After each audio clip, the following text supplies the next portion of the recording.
Ah oui,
Yeah, is it? Hearing you, I think. Yun, can you hear us? Yes, I can hear you well, but there's an echo or a Larsen effect.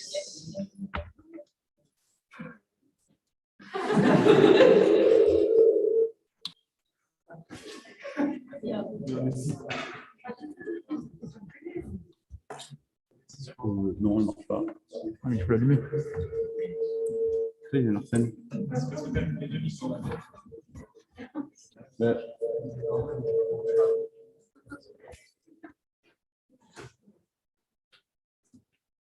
Ah, c'est... Je pense que ça marche. Ouais. D'accord.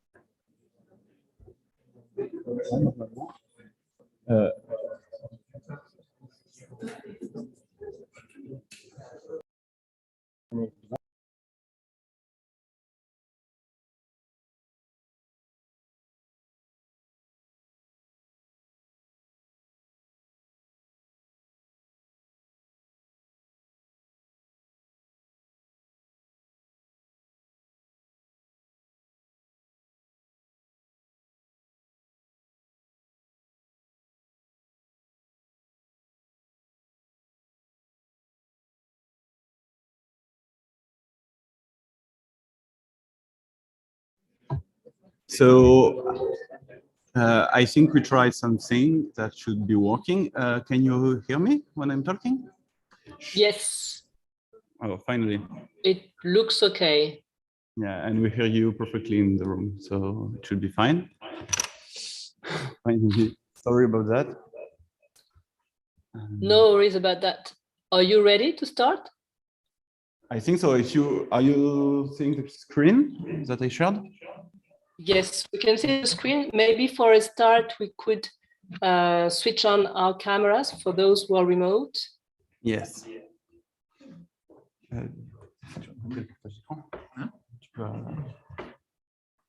Okay, so we are seeing you. That's fine.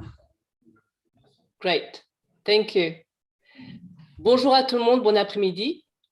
Hello, ladies and gentlemen. Very nice to meet you. So we are all here. We have the honor to be part of the jury of Valentin Lauret, who will defend his thesis to obtain the grade de docteur de l'Université de Montpellier.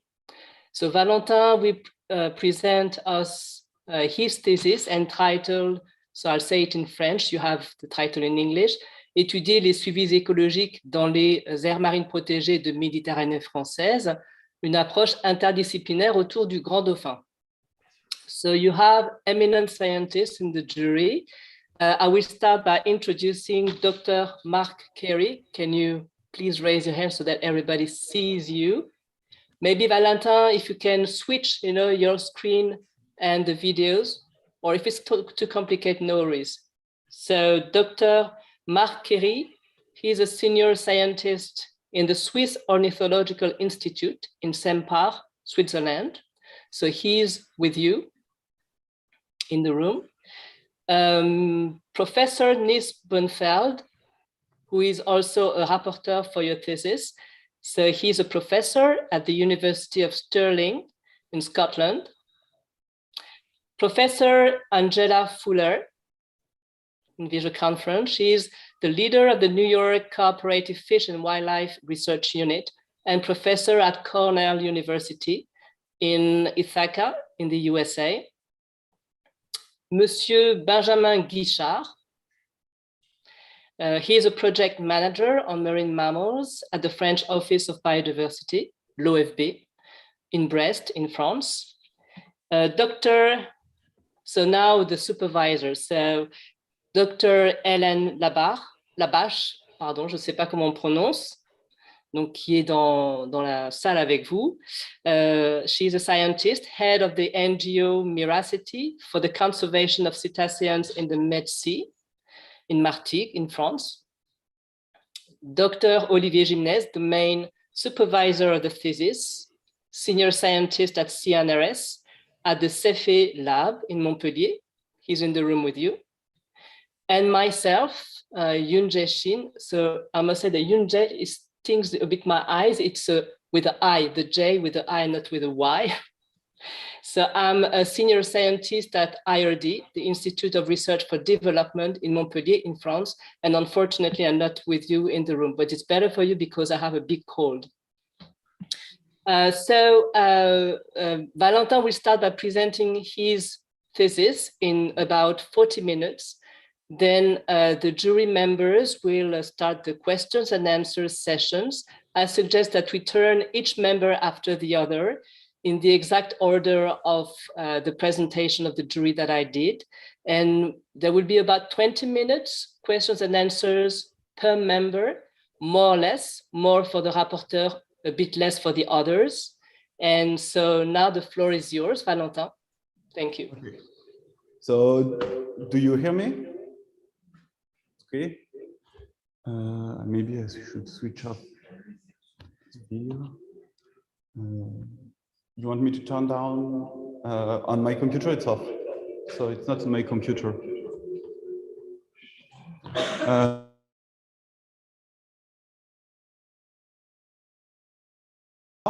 So the talk will be in English.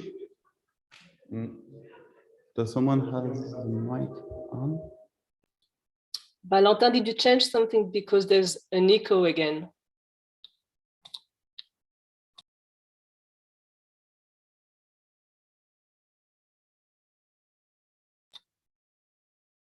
And now we can't hear you.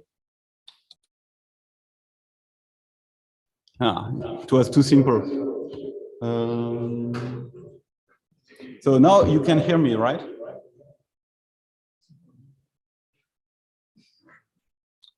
It's okay, but with a bit of echo again, but yeah. We'll manage. We will let you know if it's horrible. Should I continue like this? Yeah.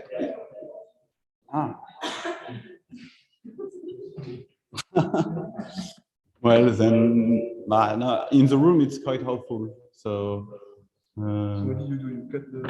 I will cut here.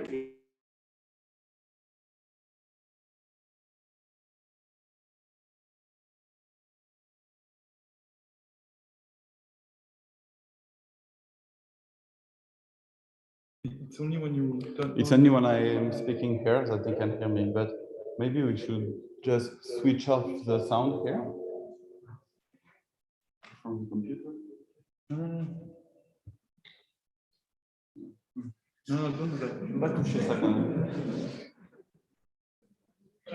Is it better right now? Better? No. It's still noisy.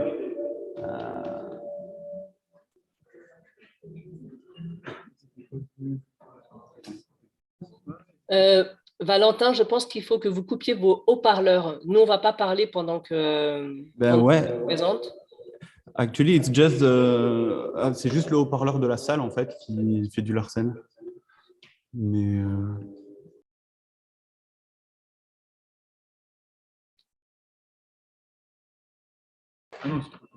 en fait, il faudrait baisser le son de la salle. Attends, mais je comprends pas pourquoi tu peux pas parler.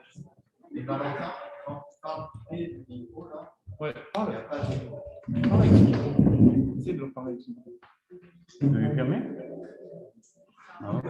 Si je parle. Non, c'est le pire là.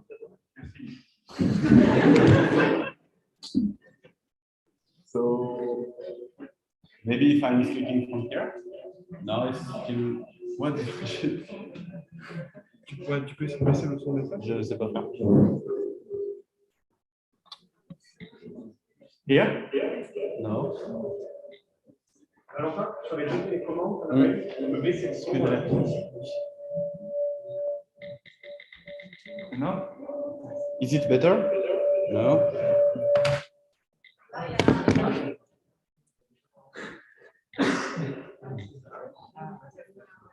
Okay. I think we managed to do something. With the... Yes. Is it okay right now? And I will be able to start. Très bien. Okay. We cannot hear you, but if you hear me, it will be fine. Okay. Sorry about that. It's okay. So if you see my screen, I will start. So the talk will be in English. I will begin by saying a few words in French to explain, and I will just switch back to French at the end for the acknowledgement. Otherwise, it will be in English. So la présentation va être en anglais. Je vais tout présenter en anglais, sauf les remerciements à la fin. Et les questions après seront aussi en anglais. Vous serez invité à rester ou sortir si vous voulez. Et on se rejoindra après pour le pot en français là aussi. So, thank you all for being here today. I will present the work I've done during the 3 last years in Montpellier, here in the lab, in the CEF, supervised by Olivier Jiménez here and Hélène Labac also. So my PhD is entitled Ecological Monitoring in Marine Protected Areas of the French Mediterranean Sea, an interdisciplinary approach about bottlenose dolphins. So today's talk will be divided in 5 parts. I will just begin by a general introduction about the academic context of this PhD. Then I will detail a bit why it is interested to monitor to study the monitoring of bottlenose dolphins in the French Mediterranean Sea. And then I will detail the 2 main parts of the PhD. First of all, social science part, in which we try to understand how ecological monitoring is performed in marine protected areas. And second, statistical ecology part, in which we try to build a relevant statistical tool for MPA managers in the French Mediterranean Sea. And finally, we finish by a general discussion about the place of this thesis in the conservation context of marine protected area. So if I have to begin, I would say that my PhD is rooted in conservation sciences that aim at studying certain species and certain ecosystems to provide elements for biodiversity protection and conservation. So there are oriented disciplines toward biodiversity protection, and because it is oriented toward protection, it is closely related to decision making and public policy trying to protect biodiversity. So a main part of conservation sciences are to provide ecological information upon which decision can be made to protect biodiversity. So to inform decision making through ecological knowledge that can be used to make decisions. So by collection of ecological data to have ecological indicators upon which based in decision to protect biodiversity. So this main part of conservation sciences, which is to bring information for decision making through the collection of data, ecological data in wide, is really challenging. Because when you try to collect data or to monitor wide ecosystem, you can face many challenges and you can face many uncertainty associated with data collection. For example, it is sometimes possible to count every individual in an ecosystem because you are studying elusive species or species that display elusive behavior or species that occur over a very large area. So in response to these challenges, statistical ecology has emerged as an important discipline to deal with incomplete data and uncertainty associated with monitoring. And statistical ecology has emerged so to provide ecological information to conservation, but the other part of conservation sciences is to efficiently protect wildlife, and to do that, one of the main tools today is our protected areas. So on this map, you have all of the terrestrial protected area in green, and you have in blue the marine equivalent of terrestrial protected areas that are marine protected areas. I will name them as MPA during the rest of the talk. And maybe when you are working on conservation contexts that are quite large, because you are dealing with mobile species or interested in large-scale conservation, the scale of an MPA is sometimes too small, and you have to deal with network of MPA and multitude of stakeholders involved, which raise some challenges. So when trying to deal with large-scale ecological monitoring, 2 main challenges can arise. First of all, an operational or political challenge that rely on the coordination of the multiple stakeholders that are involved in the monitoring. So it is an operational and political challenge. And another one, which is more a methodological challenge to deal with multiple ecological data sets that could be coexisting at large scale. And when the question you try to answer is at global scale, with sometimes you have multiple data sets coexisting, and then it could be challenging to have an integrated approach to analyze them simultaneously. So the main objective of this thesis was to tackle or to study these two challenges simultaneously, actually. And to do that, we focused on the monitoring of bottlenose dolphins in the French Mediterranean Sea. So there are kind of requirements to monitor wildlife or to monitor ecosystem in the French Mediterranean Sea. And main requirements are directed by a European set of law that is under an ambitious directive that is called the Marine Strategy Framework Directive, that force European state members to have ambitious monitoring program within their water to ultimately try to implement mitigation or conservation measures based on the monitoring program and the ecological data collected. So there are many monitoring requirements for human activity, but also for threatened species and challenging or targeted ecosystem. And bottlenose dolphin is one of them. So we have at the European scale and at the national scale a monitoring requirement for bottlenose dolphins. And moreover, bottlenose dolphins is a threatened species according to the IUCN. I think it was vulnerable, the Mediterranean population was vulnerable, but I think it recently changed to being threatened very recently. But at least it's a strictly, but moreover, it's a strictly protected species in French waters. And it's also a coastal species, which is present in every marine protected area of the French Mediterranean Sea, which means that many actors are involved in collecting data or are dealing with such species. So when actors or any kind of stakeholders are trying to collect data about marine mammals, it could be, they could be facing difficulties because first of all, marine ecosystems are sometimes hard to access, especially if you are trying to sample to collect data in pelagic seas.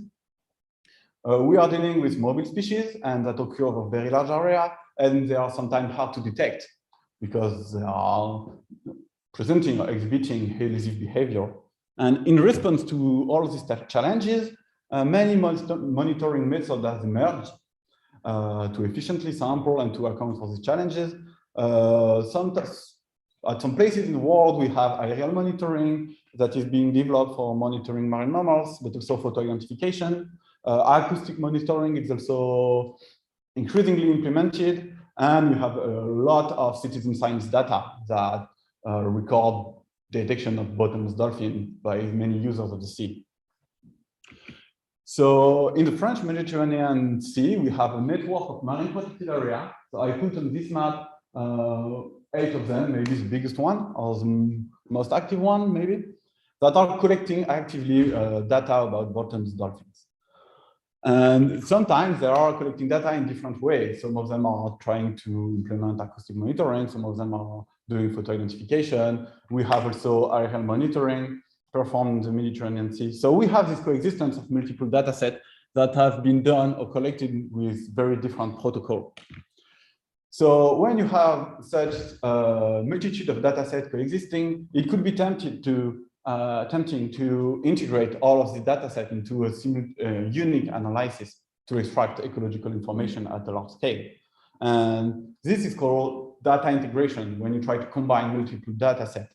And it has been useful for, it has presented several benefits, data integration, because it could improve the ecological estimate, but it also is helpful to cover a larger area because you can sample the different area with different monitoring protocol, and which is particularly useful for mobile species such as bottlenose dolphins.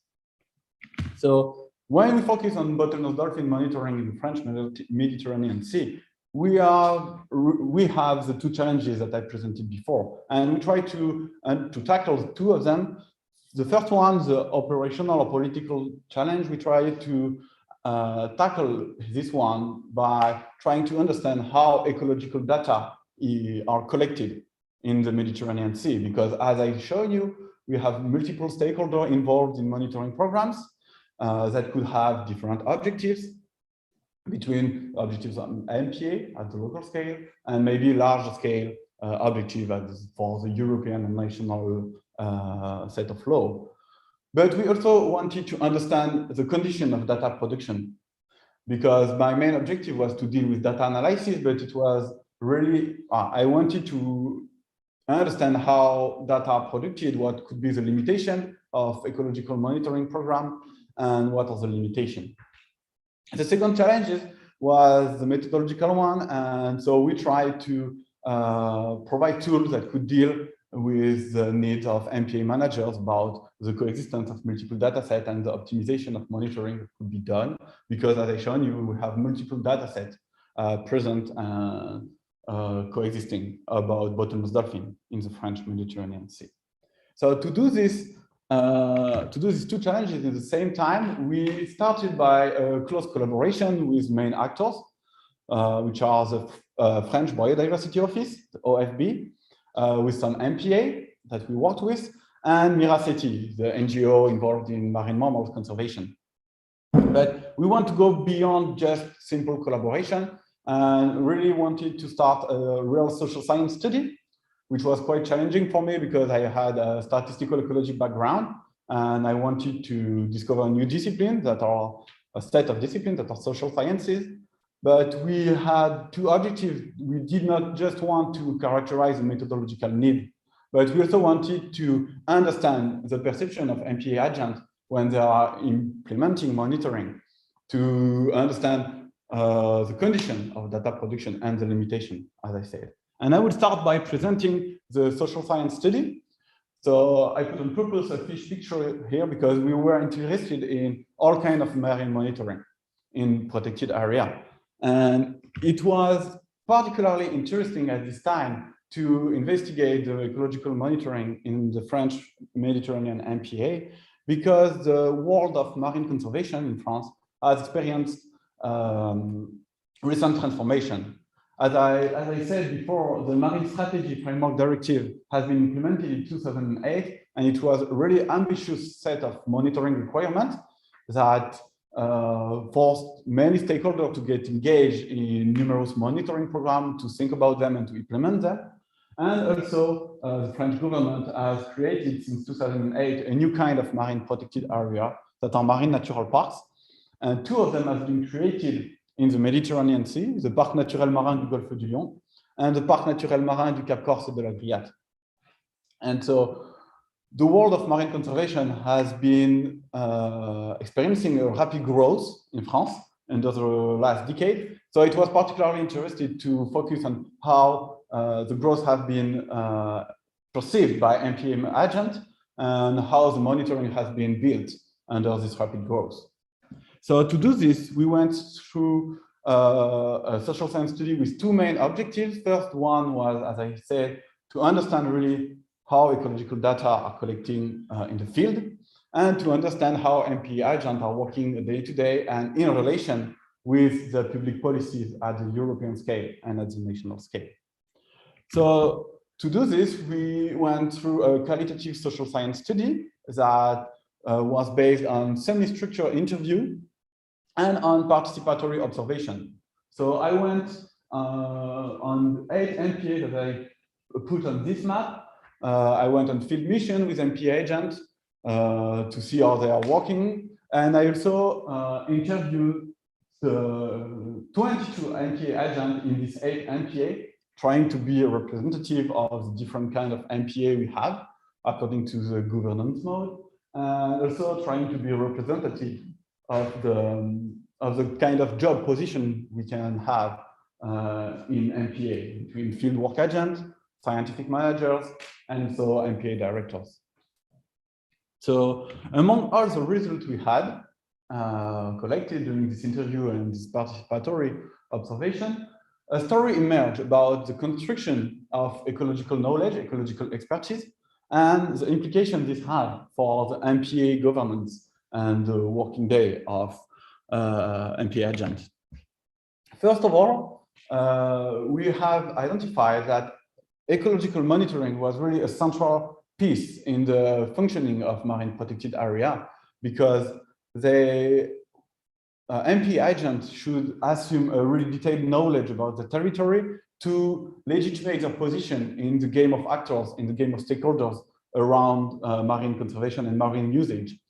So they have some obligation or some requirements to collect detailed data about a huge variety of ecosystem and species, because they can then revendicate or hold an expertise about some challenges that could be discussed during public policies, decision-making processes, or other kind of policies and decision-making process.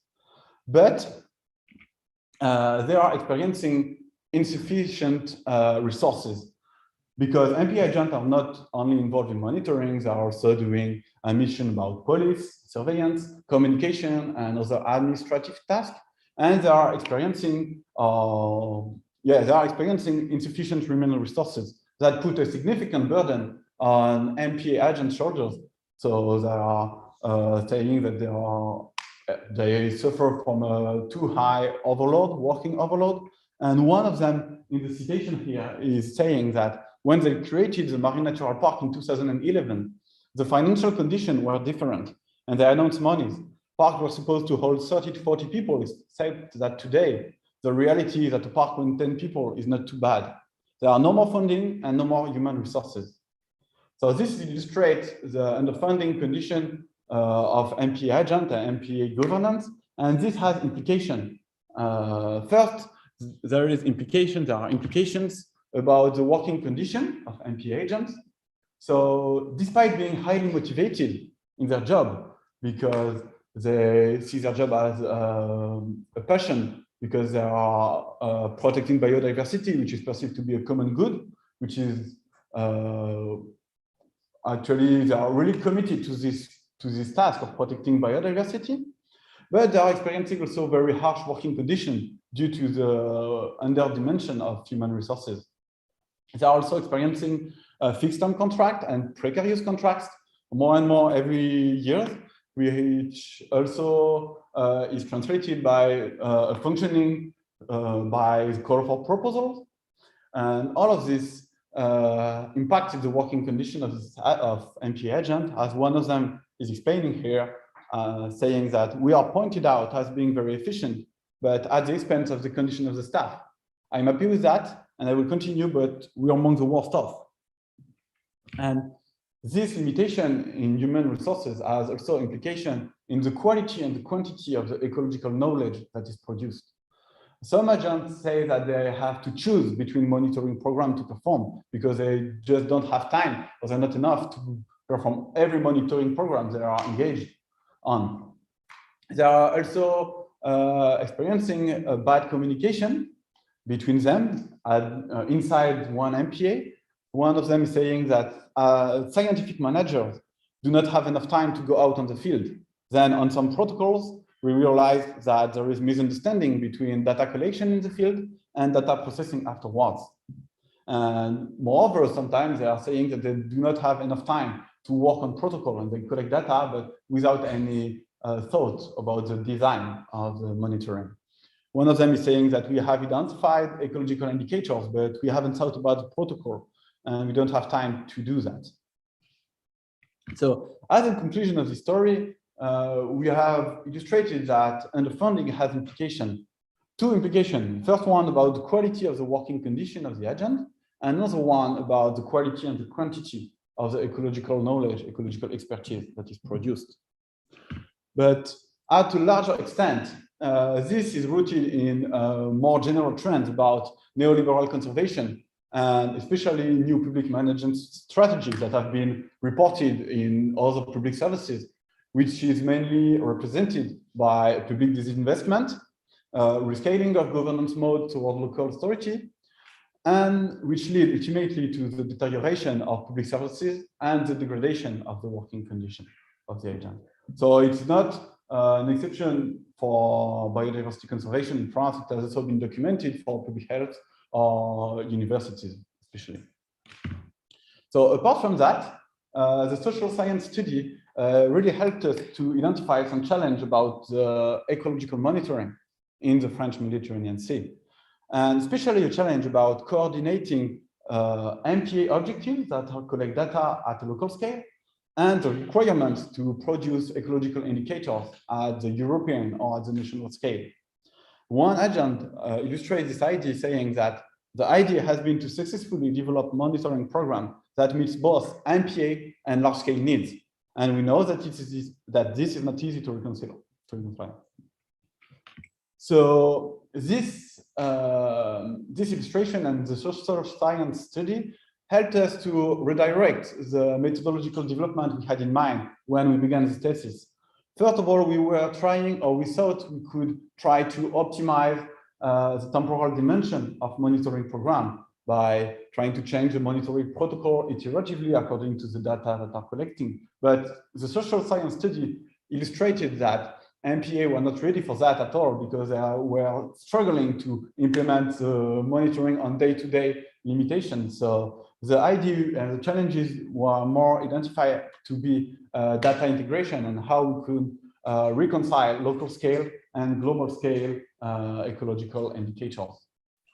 So the social science study actually was quite important for the rest of the thesis because first it provided an overview of MPA condition, which hasn't been done before in the French MPA, but also it helped to highlight the need for data integration. So the second part of the talk today will be about the tools I try to develop according to the result of the social science to be helpful to MPA managers. And it mainly rely on the integration of multiple protocols that coexist. So what are the ecological indicators we worked on? There are the two ecological indicators required by the European set of law that are distribution, species distribution, and species abundance and density. So to build this model, we focused on two data sets. The first one is a photo identification boat data set that only samples the coastal seas of the French Mediterranean Sea and that have been performed between 2013 and 2015. The other one was an aerial monitoring program that have been performed between 2011 and 2012, and that sampled both coastal and pelagic seas. On this map, you have the sampling design of both protocols. In dark blue, you have the aerial line transect protocol that went very offshore. And in light blue, you have the boat photo identification dataset that remain on the French continental shelf. So the kind of data collected by the two protocols are really different. In the plane, on the aerial monitoring, you have this kind of information that are count data. So people on board record group size, distance from the plane, and location of the detection. So when you deal with count data and you want to estimate abundance, you can do this through distance sampling model. And if you are only interested in distribution, you can only look at the detection and no detection of dolphins that are present and absent, where you have seen dolphins and where you have no detection. And you can estimate distribution through occupancy model. For the photo identification data, you have this kind of picture. So a picture of the dorsal fin of bottlenose dolphins. And thanks to the depigmentation marks, you can be able to identify each dolphin individually. And the successive picture of dorsal fin can help to build capture history of the dolphin you have. And you can estimate abundance with this kind of data through spatial capture model. And if you only look at detection, no detection of dolphins, you can also estimate distribution through occupancy models. So when we built the integrated model, we went every time through a comparative approach. We tried to estimate the ecological indicators first based on the boat photo identification dataset only and see what's the result. Then we tried to estimate the ecological indicators based on aerial line transect, and then based on both datasets together in an integrated model. So if I have to present first the result about the estimation of species distribution, as I said, we worked only on presence-absence data, and we divided the study area in multiple grid cells. And in each of these grid cells, we tried to estimate the occupancy probability. So the probability that a dolphin use the cell. And we did this accounting for an important uncertainty when we are monitoring marine mammals that are imperfect detection, which could be explained by saying that it's not because you missed a dolphin somewhere that the dolphin is not using the site. You might just have missed it, for example. So should have some maps. I have to wait because they are quite heavy. So on this on this slide, you will see on the left column the occupancy probability, if they want, if they decided to do it. But well, otherwise you will. I don't know if I should quit.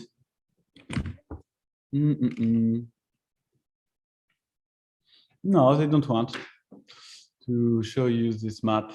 Well, let's forget about that. There are in the thesis, but it's a pity that we can show them. I don't know why.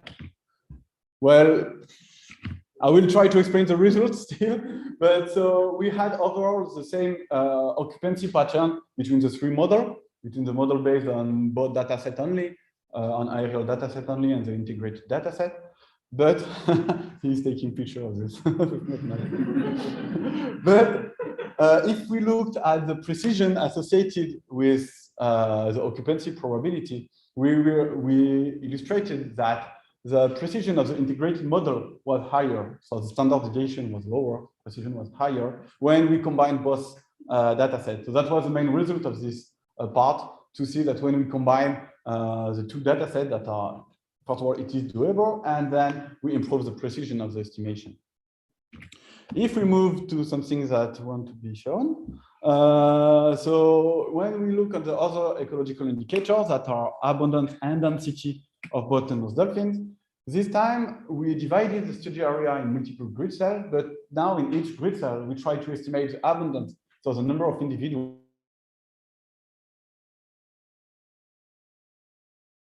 Adapted model from Richard Schoenberg and colleagues that already combine distance sampling data, count data, with spatial capture recapture data.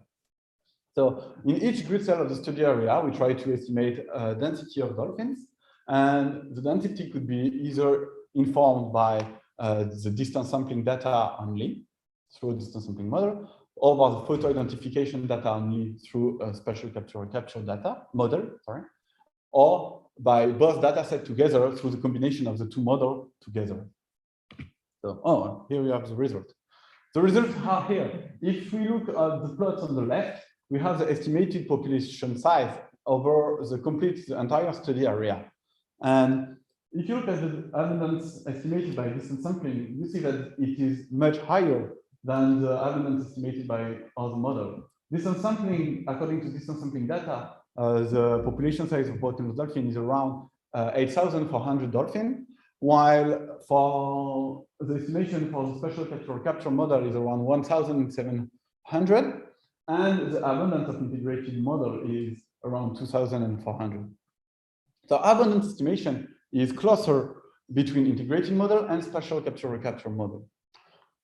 However, if you look at the map, density map on the right, you see that the density estimated by the spatial capture recapture model is homogeneous over the study area, while we have overall the same pattern of density with a higher density on the coastal seas between the integrated model and the distance sampling model. So this is linked with the spatial design of each monitoring program, but here we have the illustration that the integrated model benefits from both data sets. The spatial capture recapture data set seems to drive the estimation of population abundance, while the distance sampling data set seems to drive the density and the spatial pattern we have on the map. So as a conclusion of the part about data integration, we have illustrated that all information could be used, all information could be available from the two data sets could be used together and could improve the ecological estimate, even if I have not proven this with the absence of maps. And we also help to illustrate that both monitoring programs could be relevant despite many differences in the scale and spatial scale of the monitoring design. which could open promising perspective for accessing maybe in the future dynamic processes and demographic processes. If future data is continuing to be collected about bottlenose dolphin, we could expect to be able to estimate spatial dynamic in the distribution through colonization and extinction in some places, or we could also access to demographic parameters, so mortality rate, survival, or recruitment and immigration, and so on. But our approach is still a baseline for now. And if someone would like to have detailed ecological estimate, it should require further work on the ecological processes that are behind, because we remain simple. And also, we did not use the latest data about bottlenose dolphin. For example, another aerial monitoring protocol have been performed in 2018 and 2019, and we did not use the data, and new monitoring program by photo identification have also been performed. But it is quite promising because the French Biodiversity Office is hoping to continue these two kinds of monitoring. It is likely that aerial monitoring will hopefully be performed every 6 years. And also they are trying to implement or trying to push towards routine monitoring by photo identification within MPA, so which could be high frequency data. That could be combined with the kind of data collected by aerial monitoring. So it is likely that the two data sets we used during the construction of the integrated model could continue to coexist in the future in the Mediterranean Sea. So it could be promising to keep on with data integrated processes to produce ecological indicators for bottlenose dolphin, but also for other species. And it could be worth consider to integrate other kind of data set, for example, citizen science data set that require to be looked at maybe. Also data collected by the Etudier, which is a French research institute for the sea, but also another species such as seabird, when you can consider want to combine data between a ringing program and count data, or also about other kind of marine mammals such as fin whales, for example. But overall, as a conclusion, so these theses have brought information or have illustrated or hopefully have permitted to offer statistical tools that could be relevant or that could fit with MPA needs. But also it really helped to describe a bit the working condition and the condition under which that ecological data are collected in the French Mediterranean Sea. And as a final word, I would like to explain a bit why I really liked to went for an interdisciplinary thesis, because it allowed to step back from your research topic, and it helped to redirect my research, hopefully to maximize, as I written, the ecological and social activity of the tool I produced. But it was also very interesting to understand a bit the social and political processes in place about marine conservation in the Mediterranean Sea, because my thesis is rooted, as I said, on conservation sciences, and which is close related to decision making, and to understand in which part of the decision process you are when you're doing research. So I really like this part also. And also, I hope that this thesis has illustrated the value of the dialogue between statistical ecology and social sciences to produce ecologically efficient and socially relevant conservation tools, hopefully. So that's it. Thank you very much for having listened to this talk. And now I'll switch to French for the acknowledgement. So, no, first of all, I have to acknowledge as a jury member here. Thank you very much for having agreed to review my work. And I'm looking forward to have the discussion with you. Thank you, Marc, for being here today also. So, in French now, merci beaucoup à Hélène, à toute l'équipe de Miraceti pour l'émission en mer. Ça m'aura permis de sortir de mon bureau déjà, ce qui est quand même pas rien quand on fait des stats, c'est toujours appréciable. Ensuite, je ne sais plus à qui c'est le tour. L'équipe toile bon, je suis en français maintenant, du CEF. Merci à tous pour l'accueil. Merci Nico pour le coup de pouce sur les sciences sociales. Merci à Daniel qui était là. Merci à Aurélien aussi et aux absents et aux anciens. Merci beaucoup pour tout le plaisir que ça fait de venir au CEF travailler avec vous. Et en particulier, une personne cachée derrière Gilles, habilement, Olivier. Merci beaucoup pour l'encadrement. Merci beaucoup pour l'encadrement depuis bientôt 5 ans maintenant. Et pour la liberté que tu nous laisses dans le travail au quotidien et pour m'avoir supporté et m'avoir soutenu dans un peu cette réorientation vers les sciences sociales qui n'était pas gagnée parce que je n'avais pas vraiment le profil et pour le soutien que ça a pu me procurer de pouvoir me lancer dans cette thèse interdisciplinaire. Donc, merci beaucoup. Merci spécialement aussi, évidemment, au bureau 202 dans sa composition originale. Rémi, je ne te dis pas, mais qui m'a accompagné pendant la majeure partie de la thèse, avec qui c'était beaucoup mieux de venir travailler que de rester en télétravail, même après le Covid, même pendant. Et pour finir, merci aux copains qui m'ont suivi pendant le reste qui m'ont accompagné avant, pendant et après cette thèse. Voilà.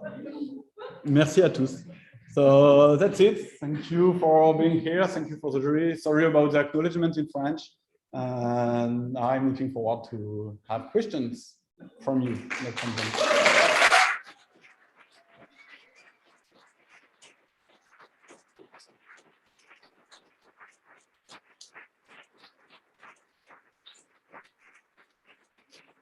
Thank you very much, Valentin. I'm not sure you have all the rights and copyright. So I will turn the volume on. Ah, okay. Olivier? Can you hear me? I'm sorry, we turned off the sound, so I will just ask Olivier to turn it on. Je crois que c'est toi qui avais fait. Non, je pense que c'est toi.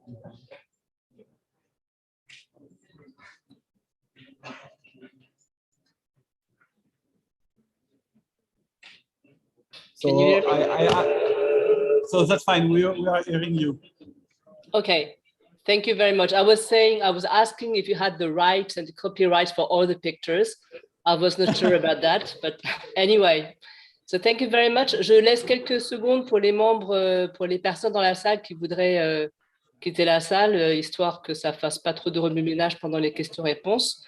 Yes, they're getting out. Okay. Can you hear me again? It's fine. Thank you very much. So we will start by questions from Dr. Mark Curry. So about 20 minutes, questions and answers. Thank you very much.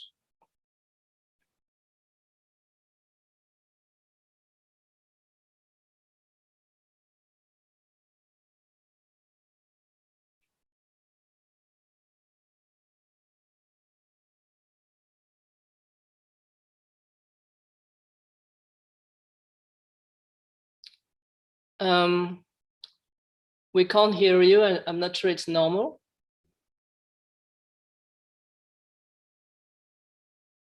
Yeah.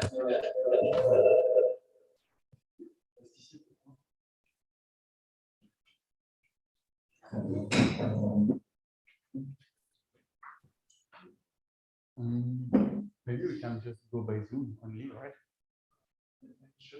Printing out this one? I don't know. Do you hear me right now? Yes, we can hear you very well. I think I can hear you.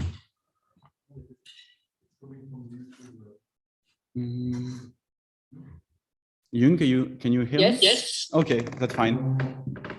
Can you maybe?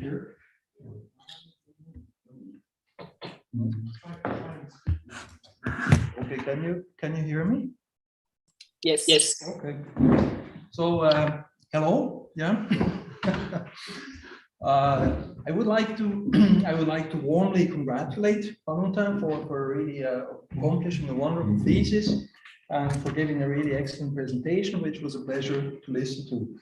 And then once more, I would also like to make a tiny detour by congratulating Jimenez, and his many colleagues and students for really creating a wonderful collaboration between science, so population ecology, statistical ecology, and wildlife and natural resource management in France. I mean, in Switzerland, where I come from, I always have the impression that there is a much bigger gap between like wildlife science and wildlife management. Whereas here in France, I'm really impressed by how much collaboration there is. And I mean, I think to a substantial part, well, at least to some part or so, this excellent integration between these two important things for maximize, well, for getting good management outside in the field, mostly due to this man and all your students and collaborators. So that's fantastic. Yeah. So in the thesis, I know that I should talk mostly about, the talk, right? But I mean, it's impossible not to kind of bring in a couple of other things. So anyway, yeah. Especially about statistics. Yeah. So I was impressed by the complete change in your direction of the thesis, away from what apparently you had in mind at first, adaptive monitoring, which is really cool from a methodological scientific perspective. But then apparently you found out that nobody in the field was really interested in this. The managers, but rather the managers, they had the problem that they had essentially too much data, too much information, and they wanted to somehow make sense of this multitude, this embarrassment of the riches, and so you went down this data integration study, and so yeah, and this change was catalyzed by talking to the customers of your research in the field, and this was really an important. I see that this was really an important contribution of the social science part of your PhD. Now, so I have grouped my questions more. I have some questions about general things, and then specifically about the occupancy study, and then about the spatial abundance modeling, because these are the parts of your thesis which I'm, well, in the topic of which I'm just most at home. So one thing which is the screen share, yeah. It's you. No, that's me. Oh, it's the room. It's the room, I think.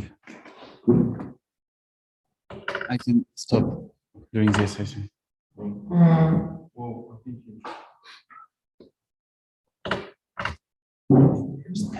I think we'll keep it. Yeah. Sorry. So I was wondering.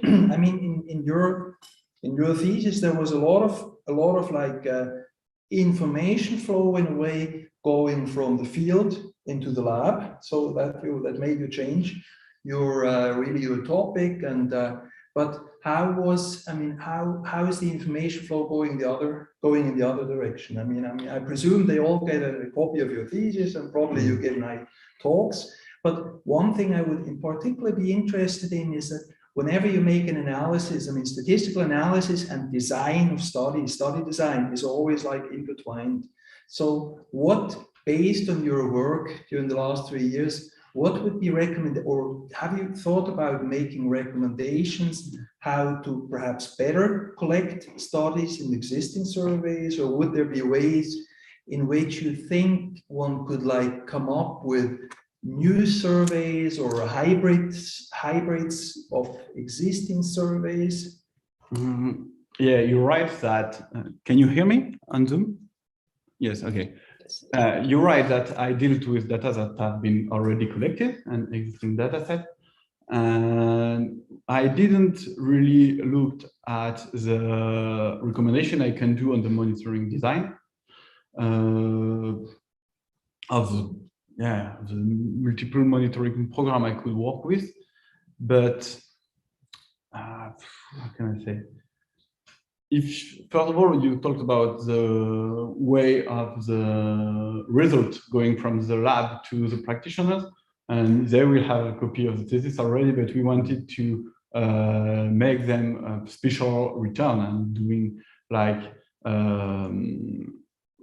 to present them our work about the possibility of integrating data, because first of all, they were not aware of that possibility.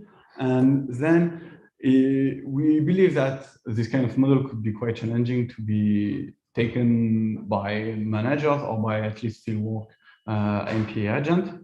And we wanted to maybe think about doing either centralizing data and having the OFB, or maybe it is more the role of the OFB to centralize all data collected by MPA and to implement this kind of integrated approach, maybe.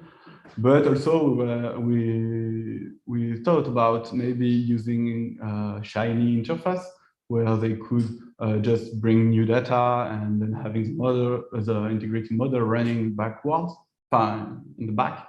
Yeah. Because it's something we are doing in the team. It's another project.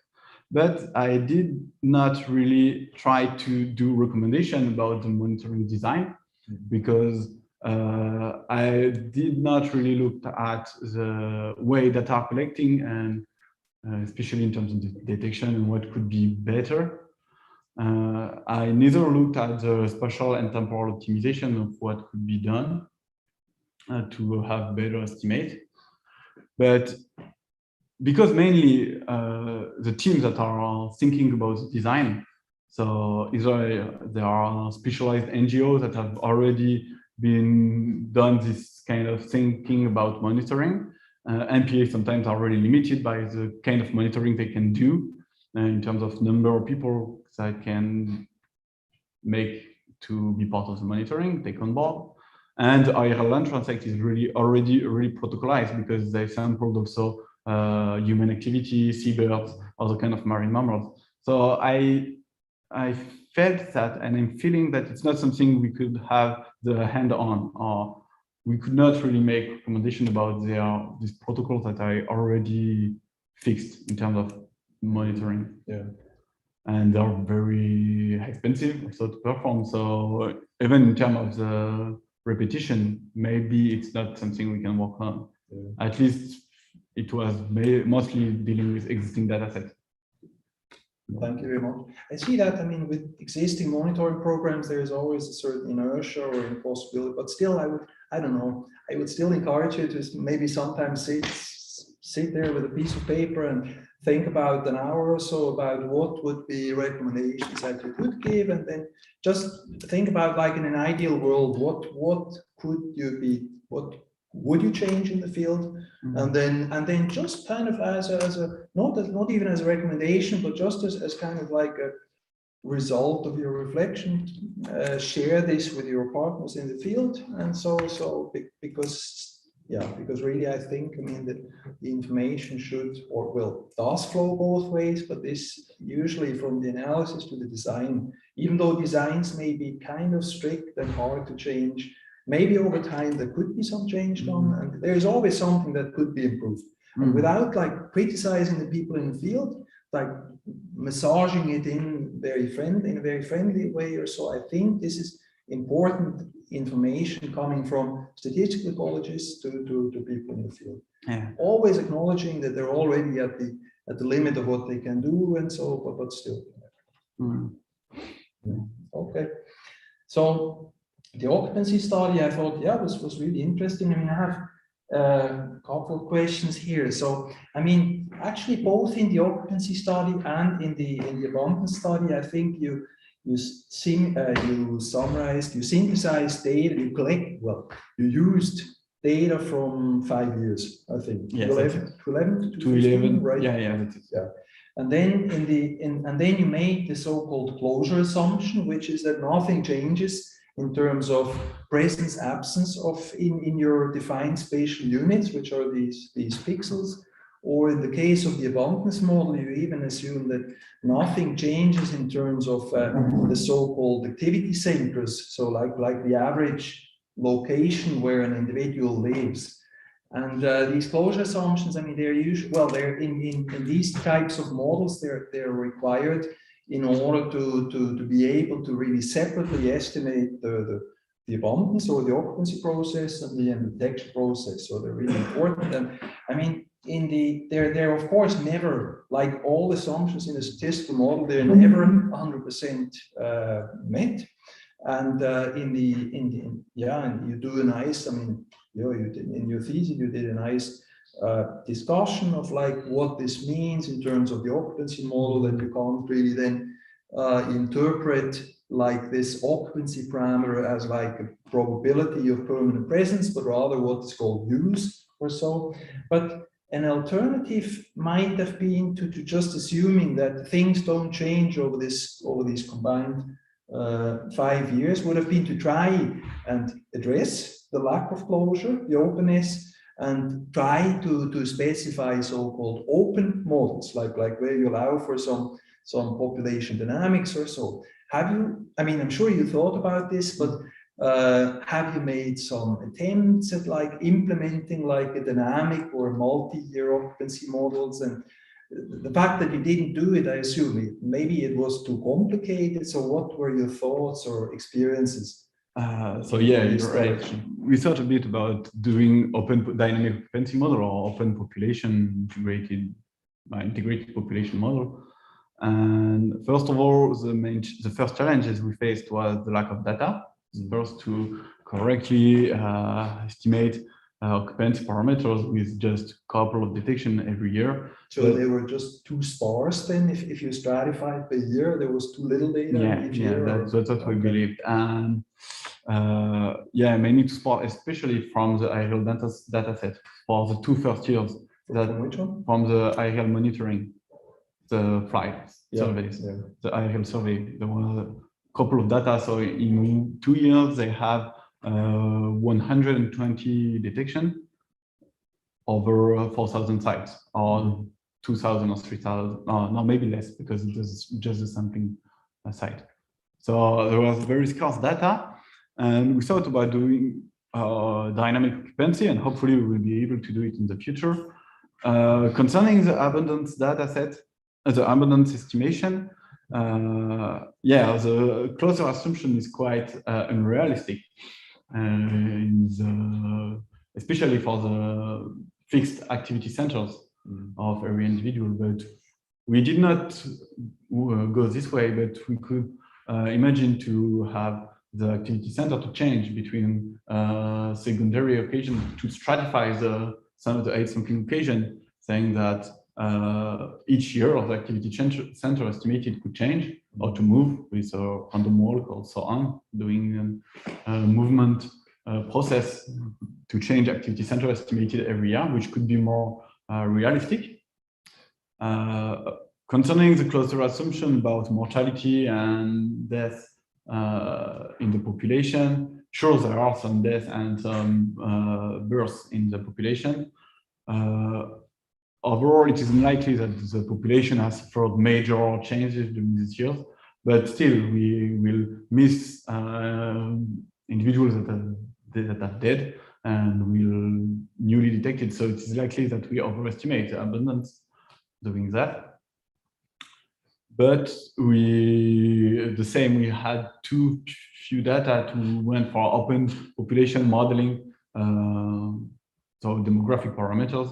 And also, we are working on long-lived species, but still, it is sure that we are overestimated abundance. You think, okay, so these 2,100, you think they may be a little bit too high then? Yeah, and especially, but as I said, the ecological processes estimating density and abundance is too simple to have detailed information, because we only worked with bathymetry, sea surface temperature to model the ecological processes, which is too limited. We know that many other features can affect density or distribution. Okay, so this is a nice kind of lead to another question I had. Have you thought about like richer environmental models? Like, I mean, as you say, you have a sea depth, like bathymetry and temperature, but are there, or could there be other environmental variables that could be interesting to predict spatial variation or temporal variation in abundance? Or yes, well, multiple like fine scale habitat study about bottlenose dolphin have been done, and they suggest as relevant variable like distance to coast. Sometimes which probably is correlated with depth, no, or partly yes, but it depends on the area you are working on. But at large scale, it's correlated. Yeah. But at small scale, it depends. But we also try to think if like prey abundance could be relevant. Yeah, must be, but you have no idea about it. We have no idea, but there are models that could predict layer of prey abundance, and we could extract the result of the model as a covariate. Okay. But so it's an output of models. So. But another study has said that I think the Spanish guys doing that in the Balearic Island, and they realized that comparing low trophic covariates such as sea surface temperature or chlorophyll, this kind of predictor was better to predict actual repartition than higher trophic covariates such as prey availability. Which were modeled, which were the output. Which were model output. Okay. And finally, basic covariate or low trophic covariates such as sea surface temperature or plankton production was sometime for bottlenose dolphins in Balearic. I should check about this to be sure that it is this one, but could be ever more precise to him. But yeah, they mostly explained by distance to coast. Sometimes salinity is kept on some model, but at fine scale mostly. And maybe prey, because there are nice models that have been done. We should try. Okay. But especially bottlenose dolphin, last thing for prey availability is diet of bottlenose dolphin is very general, so it could be quite challenging to have another view of all prey that could be possibly targeted by bottlenose dolphin, because depending on the group you are working on, they could target very different kind of prey. Maybe that's why basic covariates are more relevant. Yet another in this in kind of the same. I see that I have about 5 more minutes. And I won't no. Anyway, did you think about spatial models? I mean, Olivier is one of the first guys who brought spatial modeling using sublime into ecology or so. So surely you thought about that would have been another, when you have in a model, when you haven't observed your covariates, you can try to estimate them in a way like by modeling spatial autocorrelation in this case or so. Have you thought about this or experimented? I mean, we did not experiment this, but it's something that I've already been told in a previous talk recently, saying that we could think about spatial autocorrelation. And even more recently, colleagues in Spain and Italy looked at our model and suggest to add this, but it's not something we implemented. We thought about doing stuff to take that into account, especially because population is clustered in subunit, the coastal subunit, and we have information about that, so we could try to put emphasis on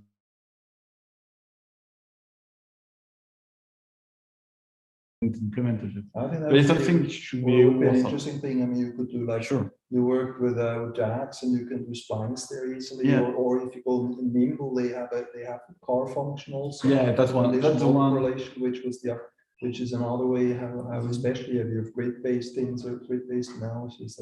We thought about it. I mean, that would just it might just be the an additional way how you can somehow extract information that's there in the data about spatial variability that in the abundance, which cannot be explained by your covariates in addition to that. So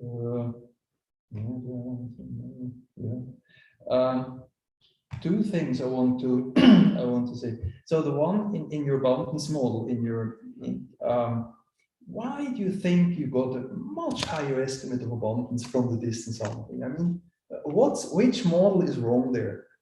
Some of the model must be dramatically wrong, because I mean the only spatial capture predicted 2,000 or so. The distance sampling estimated 9,000, I believe, and interestingly, I mean, the integrated model is always a compromise between the different intermediate models, and so it was right. It was in between the two, but it was way closer to the spatial capture-recapture, which, by the way, showed that the spatial capture-recapture have way more the information content seems to be way higher in the spatial capture-recapture data than in the distance sampling. But why do you think? I mean, without knowing the system at all, somehow I assumed, well, these 9,000, it must be way too high. Any idea why, what kind of model assumption in the distance sampling there might have been violated to let the its estimates like shoot up so much? Yeah, this was a striking result when we firstly estimate this. We thought about this and we asked question to Richard Chandler actually to say, well, what could be the reason for that? And we realized in terms of ecology of bottlenose dolphins that actually distance sampling and capture are not estimating exactly the same quantity, while distance sampling is taking snapshot of the study area and trying to estimate population within the study area, while spatial capture try to estimate the population that has been sampled, whether or not it's present in the study area at the moment of the sampling, but try to estimate the population that has been sampled. And if you look at the detection of the aerial monitoring, the aerial survey in red, or the detection of the photo identification monitoring in green, you see that you have detection at the very south of our study area, especially here, and that are large groups of dolphins actually being detected there. And it is likely that this detection are dolphins that are not member on the of the population sampled here by the capture data. And it is likely that the dolphins might be, it is debated. They could be like offshore dolphins. Some are saying that there are offshore population of bottlenose dolphins, or they could be coastal population but belonging to Balearic Islands that are just here, or Sardinian Island, but at least two populations that have not been sampled by the capture. And this could accept this much higher estimation of the distance sampling model. Okay. That was our hypothesis about this. That's interesting. That's of course in integrated models, you always have to think about, can I really integrate my data? So yeah, that's good. Final thing, I mean, I should finish, but just one thing. I mean, you in photo abundance. I mean, by the way, I really like the photographs you had. Were they all your photographs? Or yes, most of them. Yes. Yeah, they were really that's why I didn't put the copyright in your thesis and also here in the presentation. But I mean, the one picture which you showed there when you said something about photo identification, it was just like a flipper there, and there were some marks there, and I thought, can you really identify an individual? So what about false positives? I mean, in capture, that's kind of the big devil lurking in the dark, in the back always. What about if you like misclassify individuals? And most traditional capture models or occupancy models, including, as far as I understand, those which you used here, they always assume a way. So they always assume that there are no false positives. And of course, false positives, typically they will lead, if they're not accounted for, they will lead to an overestimation of things, overestimation of the range of the species, or overestimation of abundance. So I believe that, especially with these photo ID data, I think that's very much an issue. And of course, I mean, of course, sure, you know, people have started to like develop such old capture models which do account also for false positives. So I presume, especially for the future, when you perhaps try to like implement some sort of standard monitoring plus analysis of in this system, I think this will probably something you can't really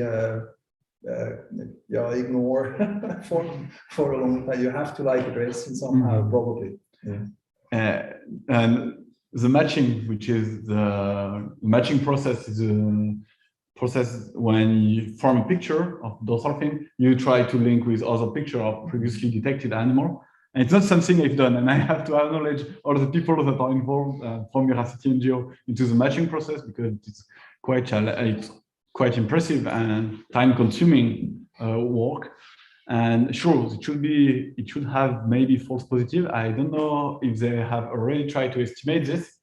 I know that when there are few marks and we have doubt about some species, we do not take into account the individuals that are poorly marked or non-marked. So which lead to a certain proportion of the picture of individuals that are not included in the capture. So we applied afterwards a coefficient to correct the estimated population size. It's what is done classically in capture with photo identification. Then if you have to deal with false positive, actually in the dynamic or in occupancy model, I quite see how you could do it, because I did it when I worked with Julie. She didn't hear that. During occupancy model, where you can quite easily account for a certain probability of false positive among the detection. I don't really know if it's something very common in the machine, because maybe Ellen would be able to correct me, but I think that when they have doubt, they mostly just don't assign the picture. So I don't know if it's something really common. It is not common at all. It's a very, very difficult problem, but I mean, statistically, always it has been addressed a little bit. And in capture, yeah, we should take, probably we should take this into account. In the dynamic occupancy, it should be doable. And by plane, it's really doable. And by plane, sometimes they had doubt. I saw a data set that was a line transect data set by Ifremer, the French institute that do fisheries surveys, and they collect data about bottlenose dolphins. And sometimes they have doubt between the blue striped dolphins and bottlenose dolphins. So there are writings when they have doubt about this, and then you could even know when the confusion is possible. So we could totally implement this, but we didn't deal with this data set because we had just a couple of detections. So. Okay. Thank you very much. Thank you, Dr. Carey. Sorry, I interrupted you. You wanted to say a last comment? I just wanted to say, apologize that I've taken up such a long time, and congratulate once more, Valentin, for a really wonderful thesis and for a really nice conversation. Thank you. Thank you, Mark. Thank you. Professor Bernfeld, the floor is yours. Thank you. That's very kind. Yeah, sorry for not being there. I think the current uncertainty of the pandemic and the ongoing situation makes it kind of hard to plan. And yeah, I apologize for not being there. And I mean, actually, it's a real shame because it's a nice occasion and it's a great celebration of fantastic work, Valentin. So I also want to start by congratulating on making this really kind of difficult divide of the kind of social and ecological sciences kind of work for your thesis and for your work. So this has been wonderful to read. And I guess as expected, I will focus my questions now more on the social side and the integration of the two. So I think there were a few really interesting highlights that I'd like to explore with you. So in a way, our discussion is very in a positive sense rather than meant as a big criticism or something. But it really struck me that you started off, and you said this today again, that the legitimacy, or you call it the process of legitimation of the MPA, of the marine protected areas, really hangs on the ecological expertise of the managers. And so your thesis really nicely contributes, of course, to that kind of ecological expertise. But then you say already also in one of the main results in your presentation today, you come back to this insufficient resources, which is a real worry for these managers. So my question is a little bit, is in a way kind of asking you, so if there are insufficient resources, and if this links to then ecological expertise and the lowering of the ecological expertise, how is that affecting the legitimacy of these marine protected areas in the eyes of the managers? Yeah, so yeah, thank you first of all for having accepted to read this thesis, and I'm really glad you liked it.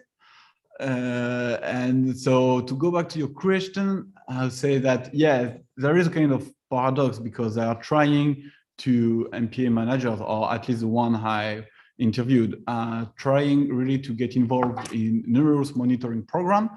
Sometimes because the monitoring plan or the monitoring requirement have been decided at the very beginning of the MPA, at the beginning of the MPA creation, and now they realize that they do not have the human resources to implement them, so they are struggling to get to fill the requirements they were engaged on. But actually, there are a bit suffering of that on some point. I've heard sometimes people are saying they have they made a report, for example, about sea urchin, for legislation, and saying that the data was quite poor about that, and the report was poor quality, and they say that okay, they will make the decision based on that, but the quality of the report is quite worrying, and they will make decision with data or based on data that have that are quite poorly collected and based on bad information. So to my mind, it could, I've seen several consequences of this according to what they said. Some of them are just saying that no matter what are the ecological data, the decision-making will only focus on the game of actors and stakeholders, and the legitimacy based on ecological data is more to provide a credibility in an informal sphere. And when they are talking with users, when they meet them, in an informal dialogue. But on the decision-making process, some of them are saying that no matter what they are providing, sometimes decision-making would be based on what stakeholders want. And so others are quite sometimes worried or suffering from this lack of time and lack of resources, because they are committed to the production of good quality data and are experiencing that cannot feel their engagement, and sometimes are saying that it could be disappointed because they feel that they cannot do a proper job. And so this is in a way the two kind of perception I've recorded about this bad or poor data collection quality sometimes. So I think that's a really interesting point, and I think that's coming out later in your chapter, and also later in your discussion and stuff. So I just like to come back to the kind of legitimacy. And so can you think of, I think you already touched on this, but I'd like to ask that question anyway, because rather than me repeating you, I think it would be nice to hear you talk about this a bit more, because you're the expert now. So the legitimacy, so what other aspects of legitimacy or making something legitimate, this MPA, making this MPA legitimate, what other aspects did they mention? What other aspects of their work make their existence, make the manager's existence and the existence of the MPA legitimate? I think it depends a bit between, I've seen differences between the kind of, not between the kind of MPA, but between the kind of job position I've interviewed within an MPA.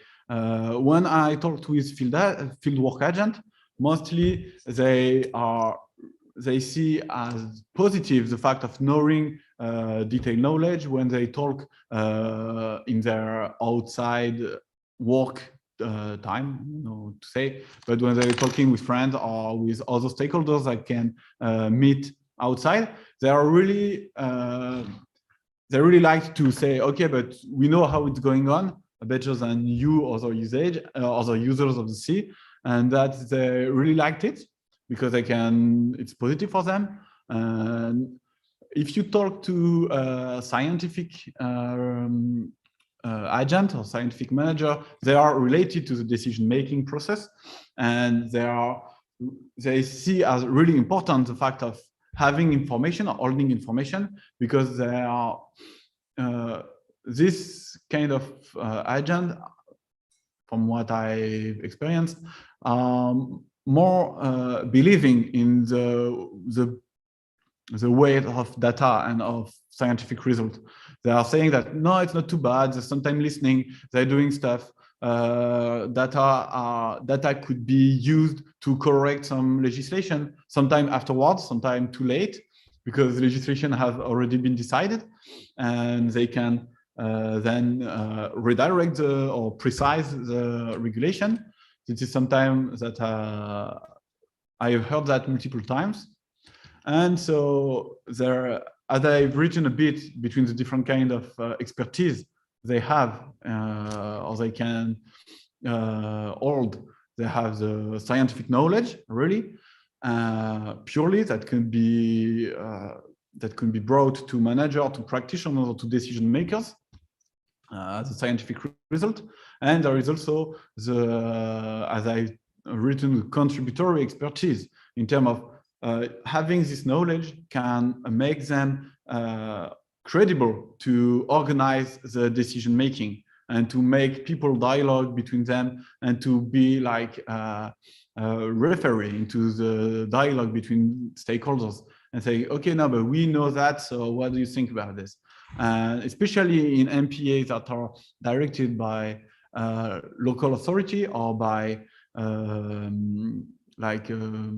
management councils that is mixed between scientific, public services, and stakeholders. That was particularly relevant for this kind of MPA. Yeah, I mean, that sounds great. And I think for me, that is a very strong point of that chapter. And I think it could be explored a little bit more in terms of like the expertise these managers bring in terms of like kind of stakeholder engagement, involvement, and use, and maybe links to even well-being and these kind of aspects that where I think protected areas worldwide are actually really being criticized at the moment for just delivering maybe some kind of biodiversity values or something, but then they are now pushing for example, well-being or other kind of non-use values, right? Which I think is really interesting. But I think it was a really interesting point.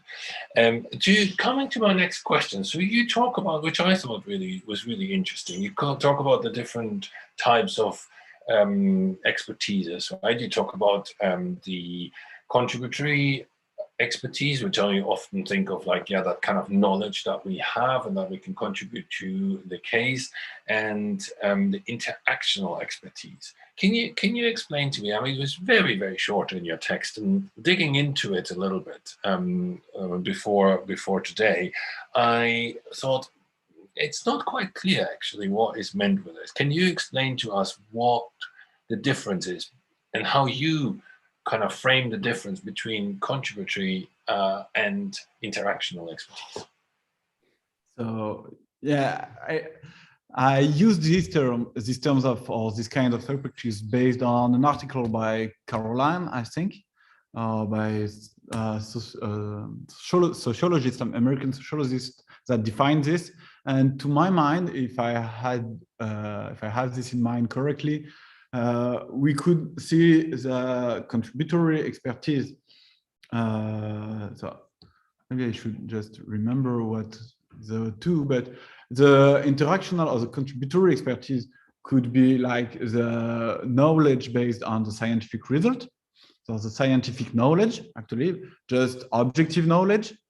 And the interactional expertise, so the ecological expertise in a way, and the interactional expertise could be the ability for MPA managers to know how to interact with the different stakeholders and to make a deliberative process be efficient and to help to improve the way decision making could be based on by facilitating the dialogue between, for example, conflictual opinions or different interests between stakeholders. And this is based on a also on detailed knowledge, not on the ecological part, but detailed knowledge or the interest of each group of actors.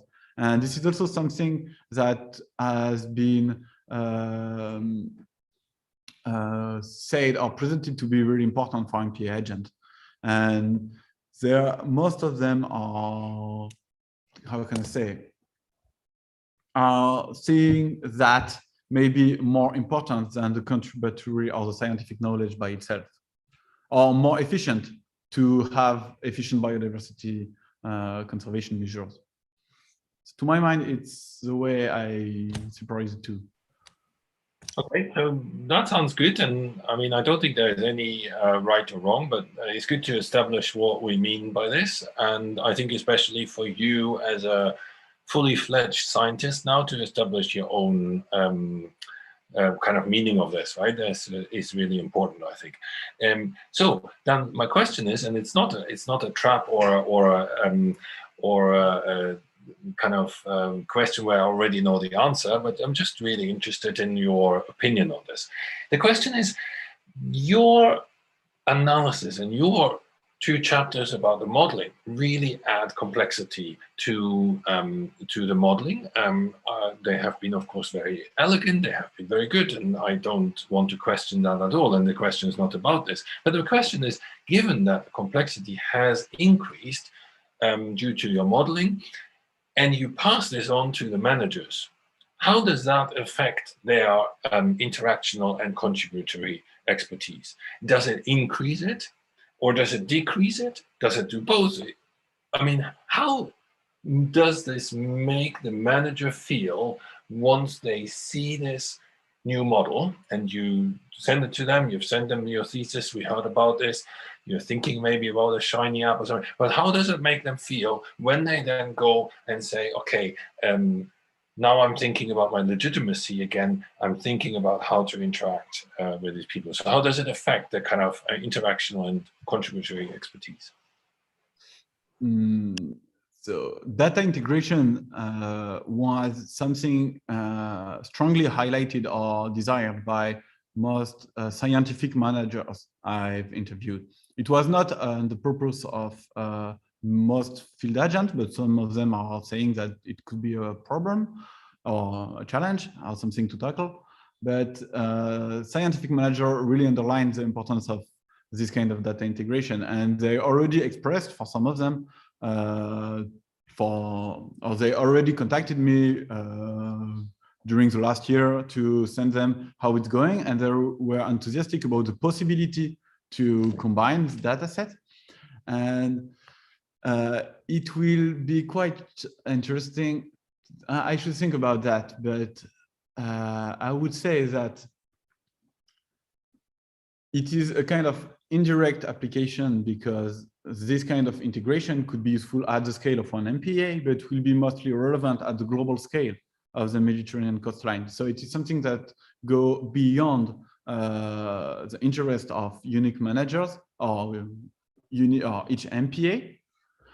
But I think it will help to put their work into a larger context, at least for the monitoring of bottlenose dolphin, which could increase the weight of the results they have and the value of the collecting data. Because when you collect data about bottlenose dolphin within MPA, the challenge about the population is much larger, and it could be valuable to say that you are collecting data, but it's part of a larger processes that is at the scale of the Mediterranean coastline, and it could be positively associated because you're a member of a network and dynamics process.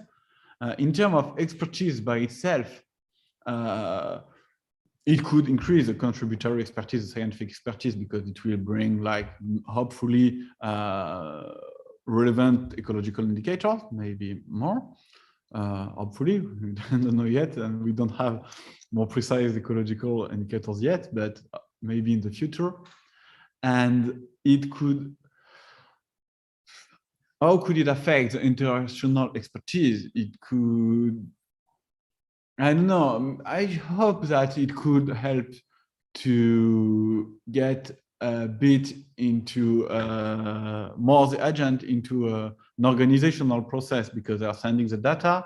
Maybe restitution could be organized, and they could make the different MPA to communicate between them about the protocols they're implementing, the way data are collected, which is something that is lacking in between MPA, and something that they said that especially because of the recent transformation of the OFB, sometimes are suffering lack of communication because it's a huge rearrangement.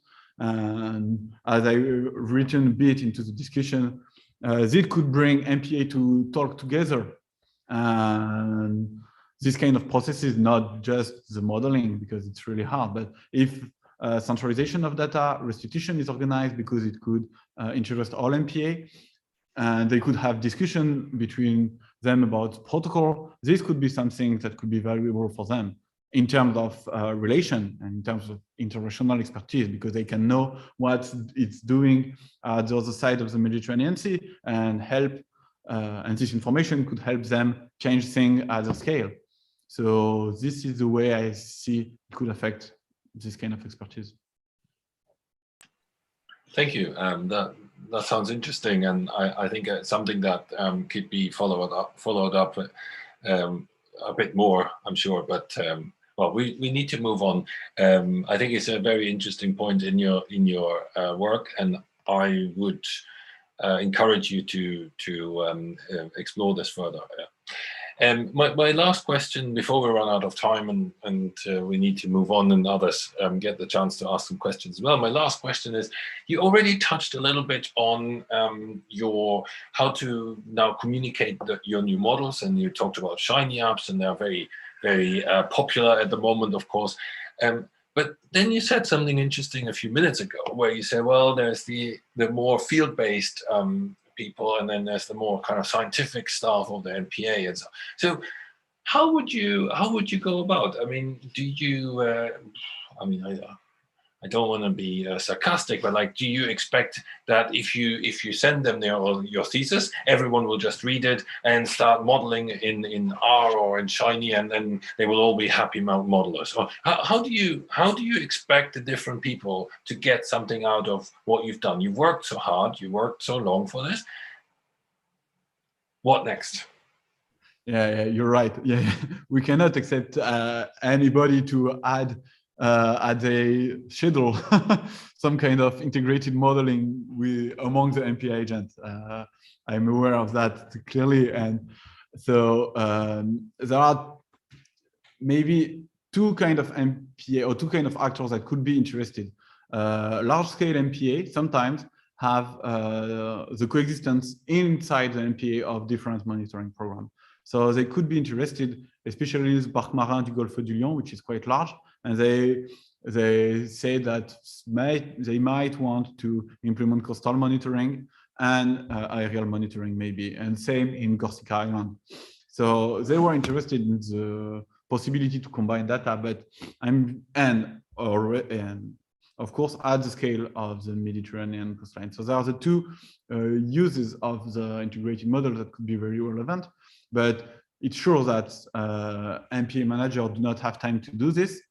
And Shiny app could be cool, or it could be relevant, at least. It's very popular, but we cannot accept them to put the hand into the modeling approach. So maybe they just could add data and make the model to run and to see the update. But still, it's quite important, or at least to maybe just change the ecological covariate, or because they all have some kind of GIS experts within MPA.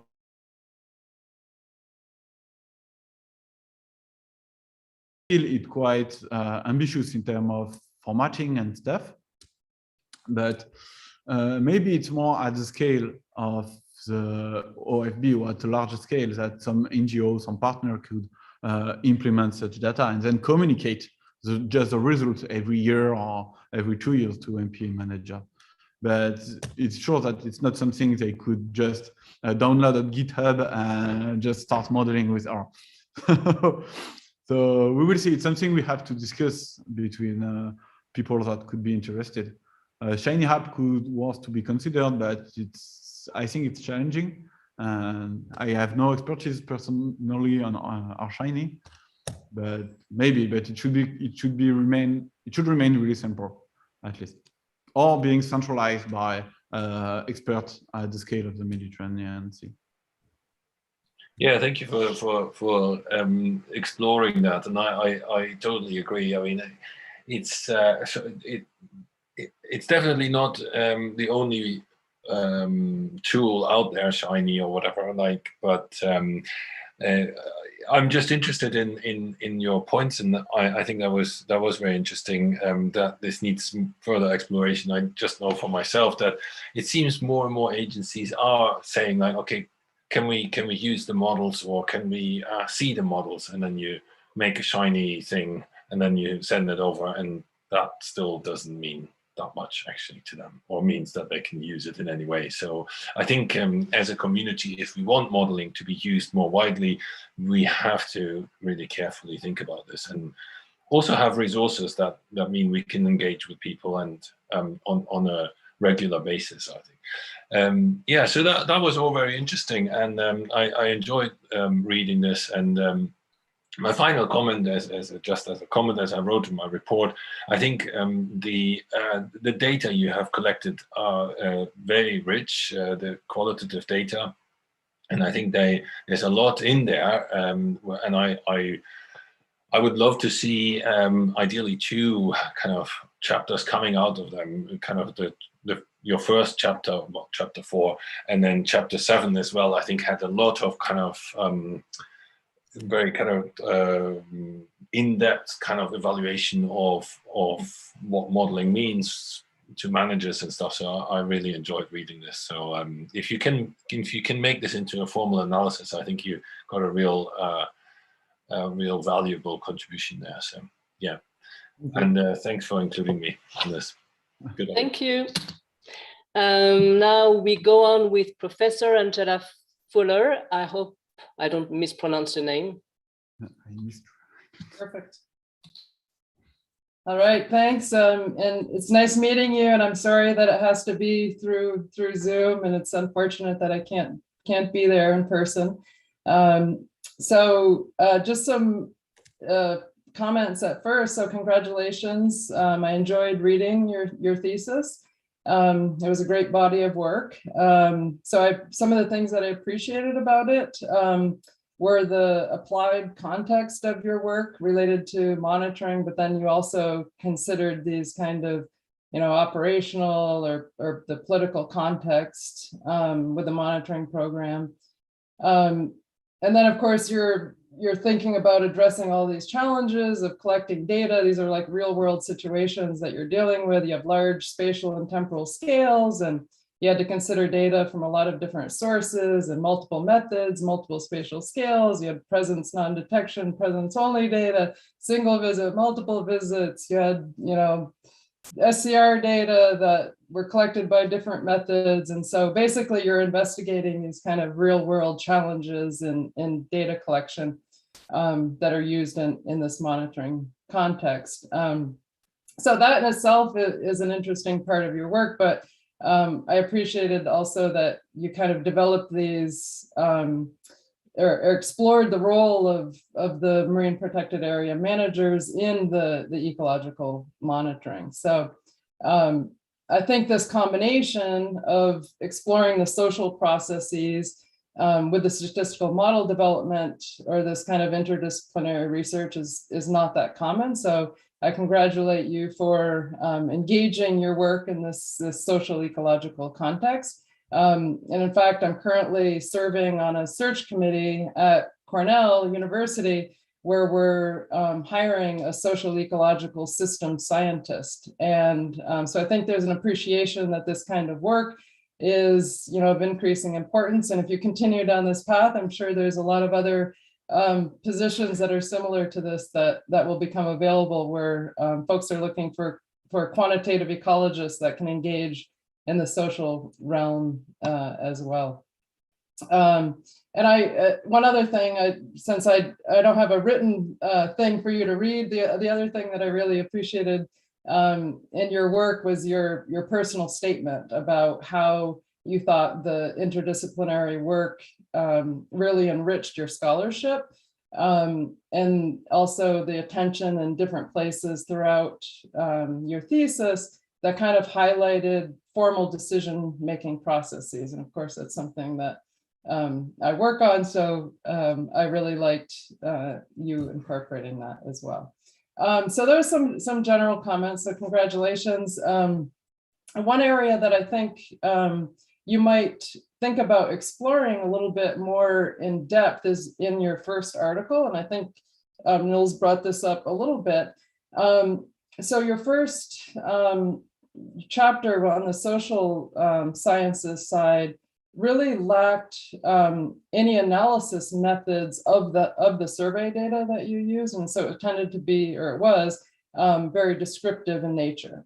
And it'd be nice to see some kind of analysis of your qualitative data. So, you know, you provided some rich context by including statements of the marine protected area managers that you interviewed, but I think you could do more with the data. Have you thought about how you might analyze the qualitative data that you collected? Yeah, so first of all, thank you for all the nice thing you said about it. I'm really glad you like the PhD and the thesis. Yeah, hopefully there will be some social ecologist position in the future, because at least in just ecologics, for ecologists, it's not that bright actually here. But yeah, so yeah, I would like to continue doing interdisciplinary in the future, and something I would like to keep working on, this link with social sciences and ecology. I started a bit before PhD, very little in Spain, and I really wanted to make this being a huge part of the PhD, on a significant part. And I would like this to continue to be a significant part of my research. And concerning your question, and also I'm glad that you liked the final part about interdisciplinary and what the personal asset and everything. Something I've written in the last few days, and so yeah, I really enjoyed writing this also. So I'm glad you liked it.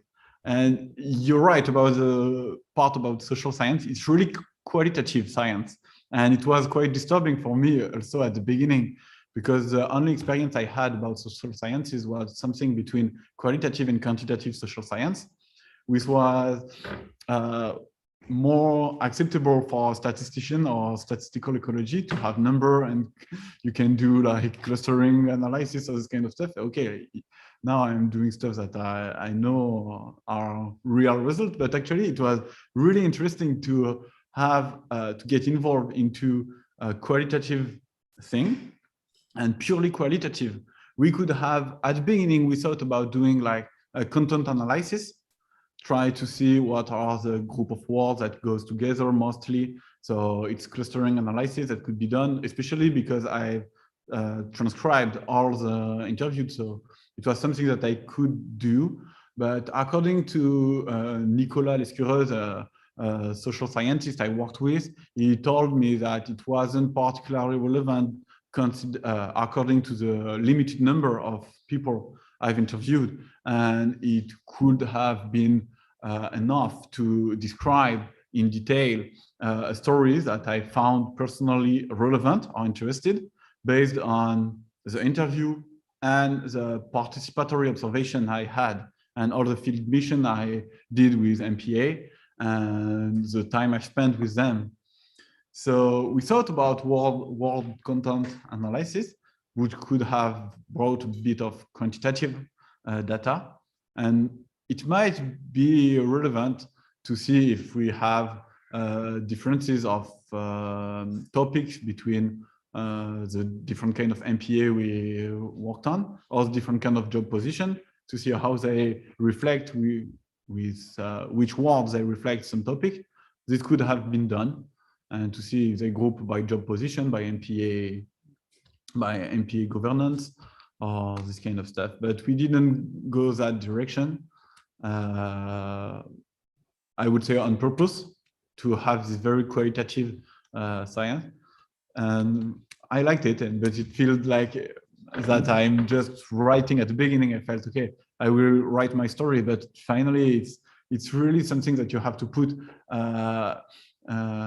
in the light of the actual literature about social sciences, about professional of biodiversity workers in France and at the global scale. So it is really framed and disturbing and really interesting for me to do this.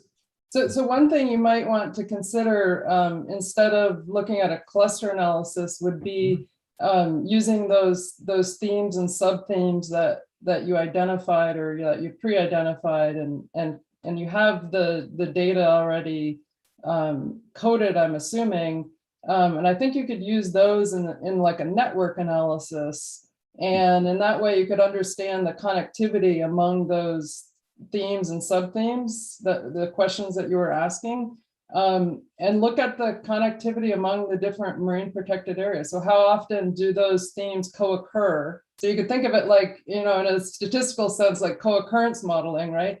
But using your actual data that you collected from the interview process. So these co-occurrences could be used to create a network to visually represent the connections among those themes that you have explored. So I think it might be a nice visual. I feel like it would kind of be more in line with the other chapters that you had in your dissertation, and it's might be a nice graphical way to depict the data that you have. So just one idea.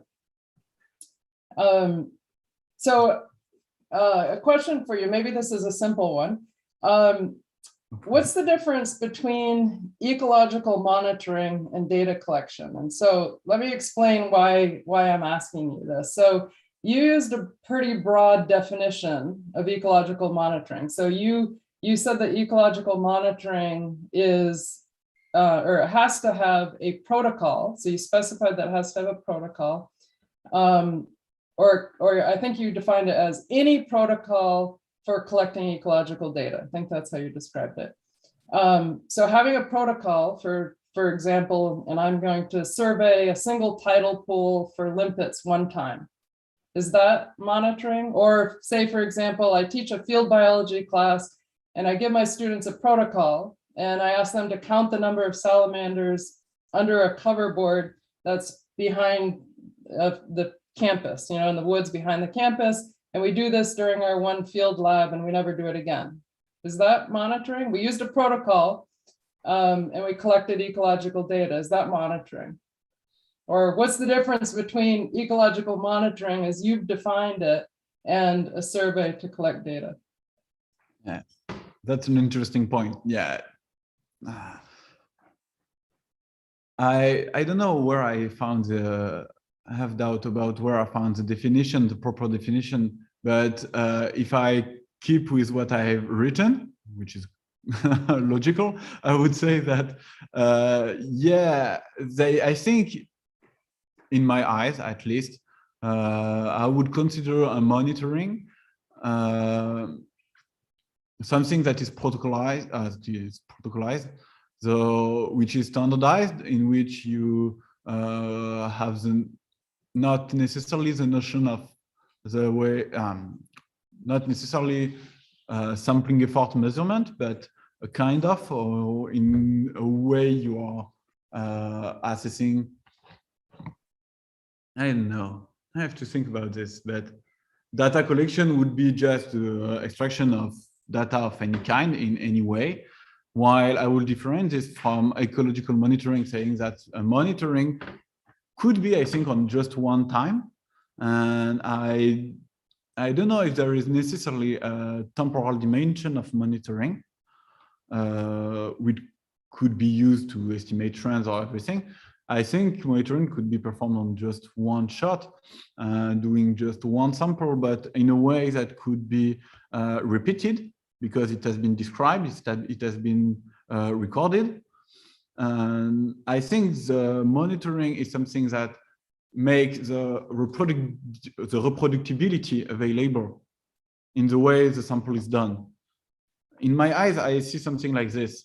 I don't know if it's correct or not, but I would say that it's something that could be done again in the same way to be comparable or to be comparative. So if you say to your student, go in the backyard and count the salamanders, but you count them for 10 minutes and you record only this species and you just focus on this specific area, I would say that, and if you record all of this metadata, I would think that this is something that could be done again in the same condition, and you can compare maybe the way and the count.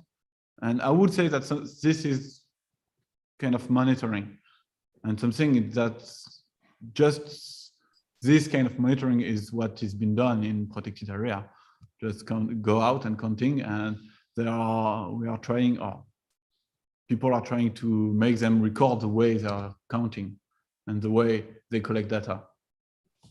So in various places throughout your thesis, you kind of highlighted the importance of monitoring in the context of decision making.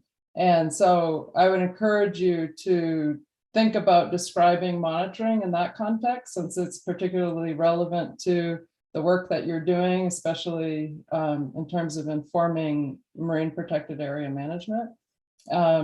So you might want to think about, what are the roles that monitoring play in the decision-making process? And so there's probably, I can think of, there's at least 3 different distinct roles that monitoring plays in decision-making. Can you talk about those?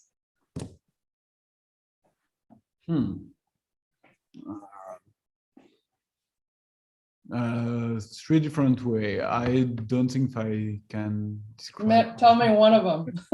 I would say that start with one and then go from there. Yeah, ecological monitoring is particularly important to extract ecological indicators or ecological knowledge. Otherwise, I will have to detail ecological indicators, which could be relevant also, because there are ecological data that lead to detect or to assess conservation status or species status, ecological status, upon which decision could be made if there is a need, or after a deliberative process about in which values are incorporated, debate is doing, and based on the ecological information and according to a deliberative process with a decision, decision maker could choose to act or not to act based on ecological information. So I would say this is the main role of monitoring, is to collect data that could be analyzed or just bring to the attention of decision maker to inform the deliberative process. Perfect. The other value that's one great one. So basically, in order to make the best management decision, you need to understand the current state of the system, right? And in your context, it's abundance or distribution or something like that. So this is that kind of state-dependent decision making, right? Can you think about another? I think about another, which is related to what I said about MPA managers, and I have also in mind another study that was focused on protected area in Africa, and saying that monitoring or people getting involved in monitoring help to get involved into the conservation process, because it is positive, they are engaged into the process, they are committed to their task of collecting data, and they see as positive the fact of being part of biodiversity protection in a way at one moment. And it helped to get people engaged into biodiversity conservation. So it is more related to human dimension. Monitoring could have to help motivate people involved. I don't know if it's something you were thinking about, but it's something I've felt and I've read about this. But it's not direct toward that decision making. It's more helping to motivate people involved in conservation. Yeah, and certainly that can be an objective that an agency or manager has in terms of stakeholder engagement is often an objective that an agency might have, and in that sense, it might increase their kind of engagement with the work. And you did recognize this in terms of the relationship between the marine protected area managers and other stakeholders. But the other two that I'm thinking of are basically if in the first instance of the utility of monitoring to do the state dependent decision making. Once you make a decision, right, then you have the ability to use the monitoring data to evaluate how well those management decisions did at achieving whatever objectives that you had. So that would be a second reason for using monitoring. And then a third is, you had a chapter on the simulation model and the decision-making context in terms of the monitoring. And in that sense, you can improve your management through time by learning, figuring out what the uncertainties are, and having a kind of feedback loop for being able to learn about those uncertainties. So those are kind of three primary reasons that I think in a decision-making context, we would use monitoring data. And so I would just encourage you to think about monitoring in that context of decision-making, because it seemed like it was a theme throughout your work, and the definition that you used wasn't really consistent with, the themes that were carried out throughout your dissertation. Mm-hmm. Do I have time for another question? Yes, one quick question, please. Thank you. A quick question. Okay. A quick one. So, so I think Mark let you off a little bit easy on one of his questions. So I'm going to probe that a little bit since you started to answer it, and I won't go into a deeper question that I have because maybe this will be quicker. So,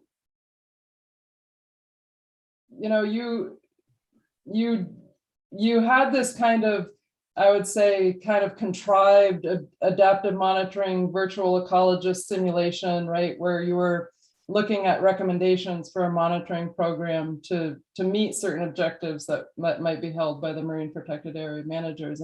And Mark was asking you about, how much would you think about doing some kind of different monitoring? Would you design a monitoring program in a different way, given what you've learned? You have these integrated models that you've developed. You had some widely differences in the results with your distance sampling versus your spatial capture recapture models. What specific guidance? I know you kind of took a way out of answering Mark's question, so I'm going to force you to give it an answer, I guess. If you were to have to give them some guidance on what they should do to design a study, would they change their monitoring? Would they continue doing the same monitoring? What are your specific recommendations given what you learned in developing your models and exploring the data that they already have? Okay, if I could imagine almost anything now based on the reality, I would say that trying to have something that could be more organized in terms of centralization of data, which is not directly related to the protocol, but it is something that is lacking, I think, because in terms of but it will be implemented, or it's going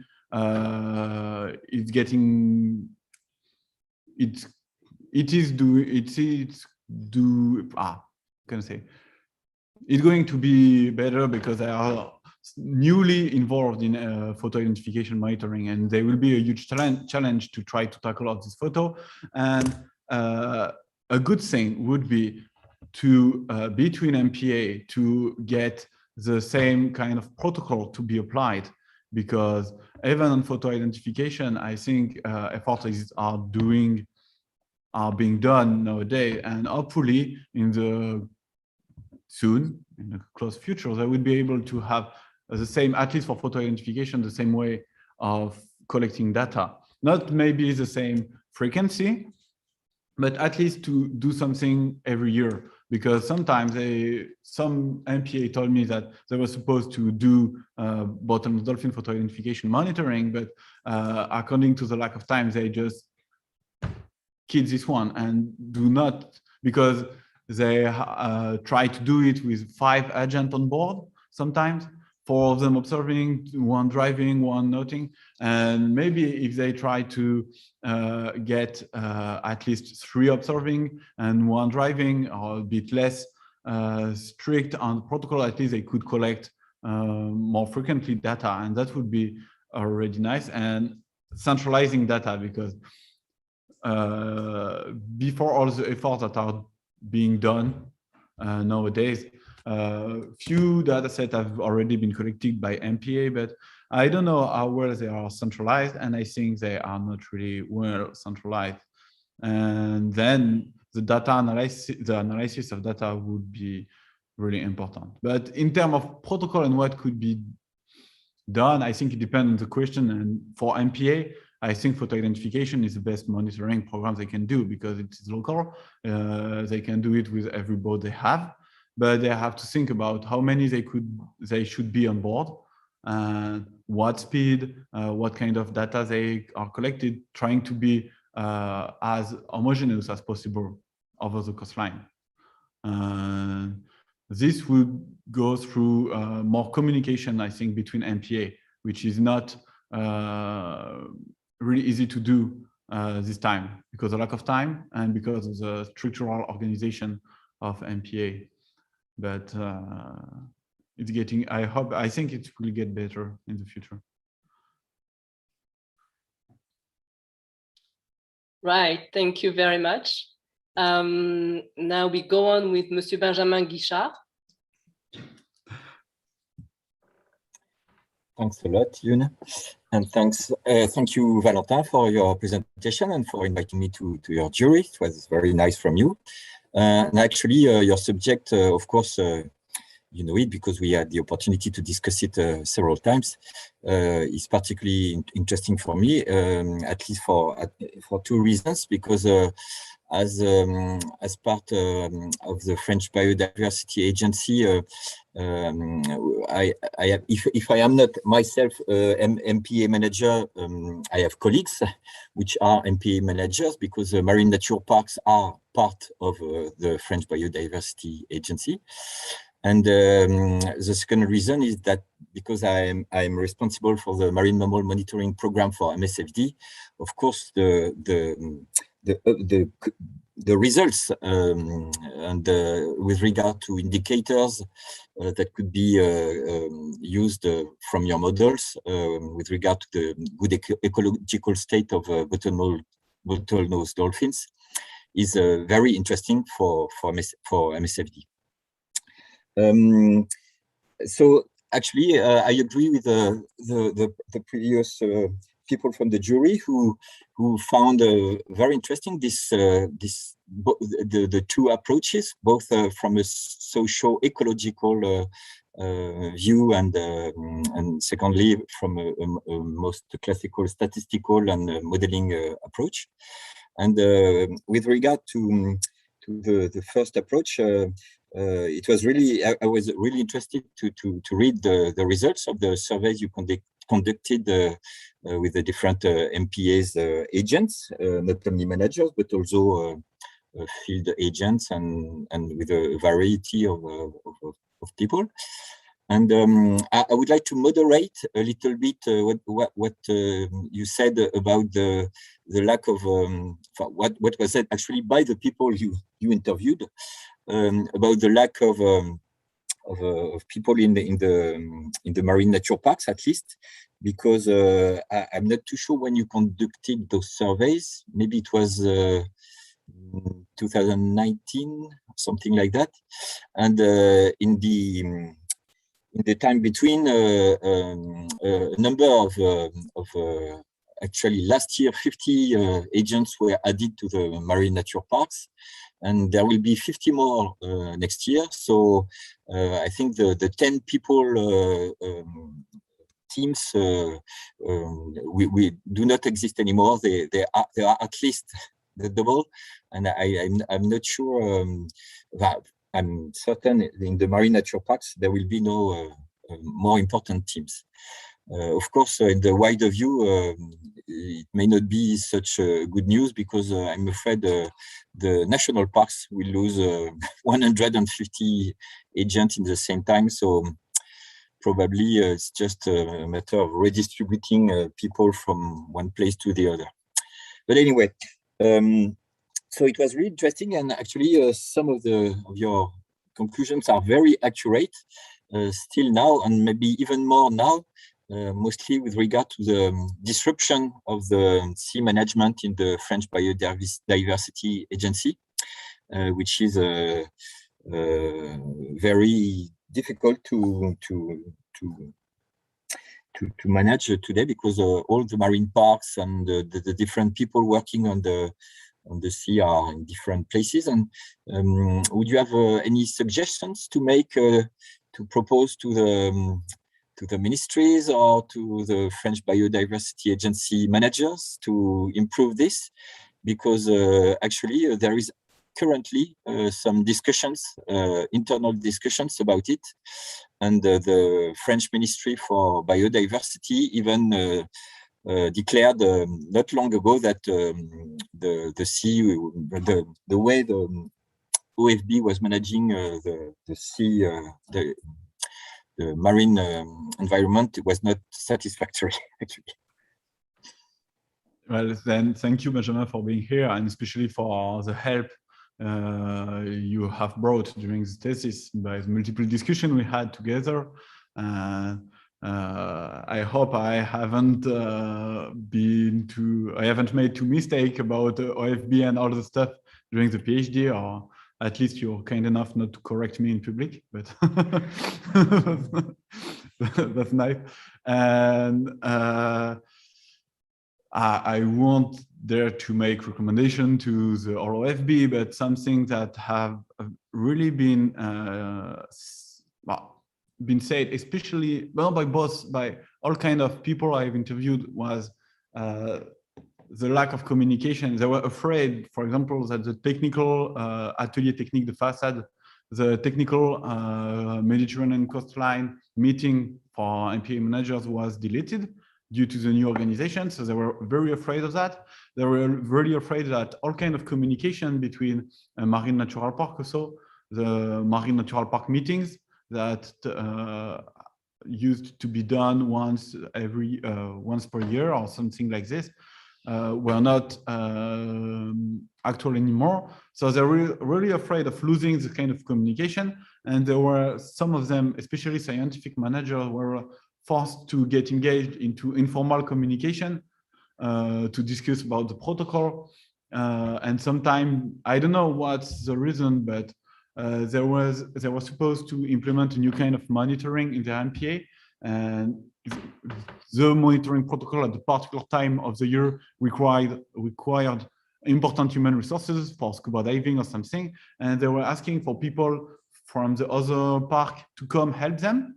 People on the other park of Golfe du Lion were able to go to the Corsica, but the OFB say, okay, no, we cannot pay or assume for this this transfer of people even temporarily. So they weren't able to do the monitoring they wanted to.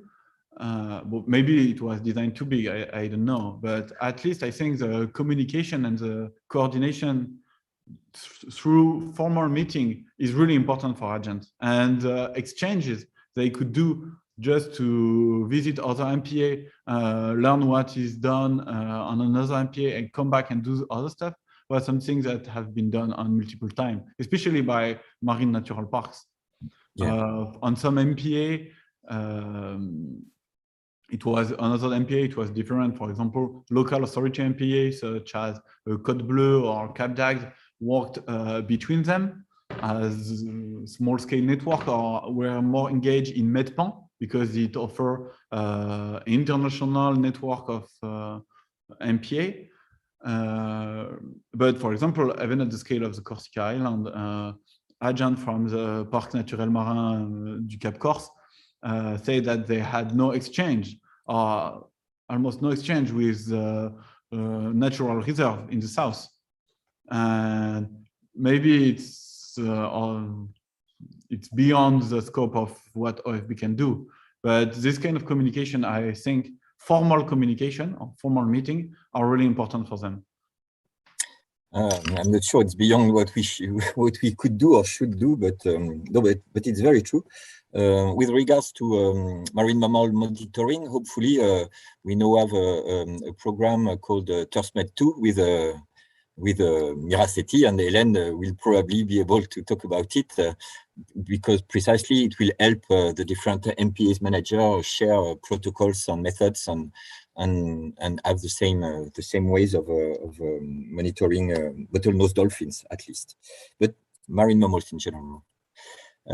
Thank you for your answer. With regard to the more modeling part, I'm sorry, I would like to come back to the discussion you already had with Mark regarding the estimation of bottlenose dolphin population with the different methods and with integrated models, because I was also very surprised actually to find that the integrated model gave a result much closer from the CMR method than from the aerial surveys distance sampling method.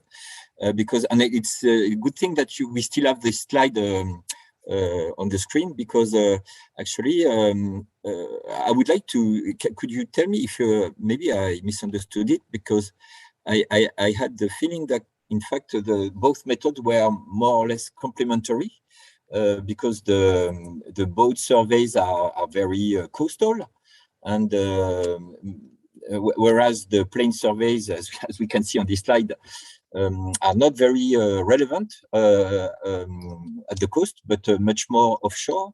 And I had the feeling that actually the integrated model would result in a more cumulative something of both estimates. And in fact,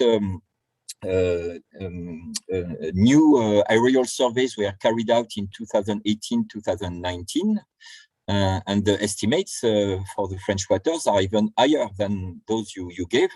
They were of 10,000 individuals bottlenose dolphins in summer and 8,000 in winter. And so we still have this discrepancy. And I was wondering if actually the integrated model is not actually more precise for the estimation of the coastal population, but still the aerial survey, or is it not? Is it really overestimating the offshore populations? It's very strange for me. I can't understand this. No, there is another thing that I haven't said to Mark, but it's sorry, I haven't time to say it, but it's likely that the spatial capture model is underestimating also, because the prediction of density and spatial capture model is based on the link between abundance and environmental covariates you have behind. And we only use bathymetry. And because the aerial, I don't know if you see the pointer, but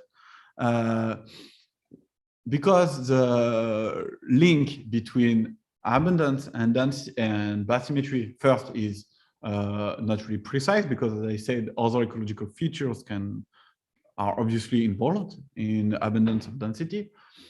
But because we only model it with bathymetry, and because the sampling design of the boat photo identification protocol just rely on the lower range of bathymetry, the link between abundance and the environmental covariate is probably incompletely predicted by the spatial capture model. And it's because of that that the link is not really well specified, that we have an homogeneous density for spatial capture, which make the spatial capture model unable to predict the coastal population that could occur on the Ligurian coast, on the Corsica island, or on the Sardinian island with our modeling approach. So this is one important limitation of the simple modeling we did here, is that we should consider other covariates to have a better specification between abundance and environmental covariate to make this capture model able to predict other populations in the Corsica Island and in the Ligurian coast and in the, not the Balearic, because we don't have the Balearic Island, but across Sardinia. So yes, it is likely that in our model, spatial capture is underestimating because of our modeling design. Okay, great. You cannot estimate the population of Corsica, it only estimated the population of from the Gulf of Lion and the continental shelf. It tries to predict it, but it doesn't succeed. It is supposed to predict it if the link is correctly specified, but because we did not use enough environmental covariate and so on, the link is not really well defined. Okay. Thank you very much for this explanation. And you had a number of questions regarding what next, what could be the result, the way your modeling and results could be used. And in fact, in the MSFD process, there is an evaluation upcoming of the good what the so-called good ecological state of the marine environment. And I know that you worked closely with the biostatistician from Protégées, who is in charge of this evaluation, Mathieu Etudier. And do you know, so this good ecological state evaluation will take place next year, actually. So gathering all data from the last 6 years, the data from the CMR, from the aerial survey, everything. And do you know if the results of your evaluation or your indicators you developed may be used for next evaluation? Because the previous one was almost unsatisfactory for Mediterranean. Nothing could be said about the ecological states of marine mammals. This time, do you think with the result of your work, with the survey, the 2 aerial surveys, do you think they will be able to say something about bottlenose dolphins in the Mediterranean? Hopefully, because there are new data about photo identification also with TURSMED 1 and TURSMED 2 program. Mathieu, maybe I should talk with Mathieu directly, but he was member of the PhD committee that followed me during the PhD, so he's aware of what we did with Olivier about that. And yeah, maybe he's watching this, but hope so. Hope so. Yeah, probably more data, and the latest data would be particularly relevant to be used in such kind of modeling. But I don't know how they are planning to do the next evaluation. They still want to only focus on aerial monitoring, but I don't think so. They were supposed to use a photo ID at least for the Mediterranean Sea. So yeah, sure, this kind of modeling could be it could be worth trying at least with these models. Okay. Yes, probably it will, because they will need it to say something about bottlenose dolphin population in the Med. And I would have a last question. In your discussion, you have a small chapter where you mentioned the fact that your modeling could be used to see the interaction with human activities, and more specifically with the fisheries activities and bycatch. And actually, there is currently a lot of work being done to be able to evaluate the impact of fisheries on marine mammal populations, mostly with regards to Natura 2000 sites. And do you have ideas of how it could be done? How it would be possible to cross-analyze fisheries activities with your model, and be able to see the area most at risk, maybe, or what kind of data could be used? Did you do it? We tried to do it in a very simple way. It's the first appendix of the thesis, or I think the first one, which we try to build a multi-species distribution to multi-species occupancy model, in which we try to assess the distribution simultaneously of bottlenose dolphin and trawlers according to the data we had. But we have very, very scarce data in the Mediterranean Sea. about fishing activities and trawlers.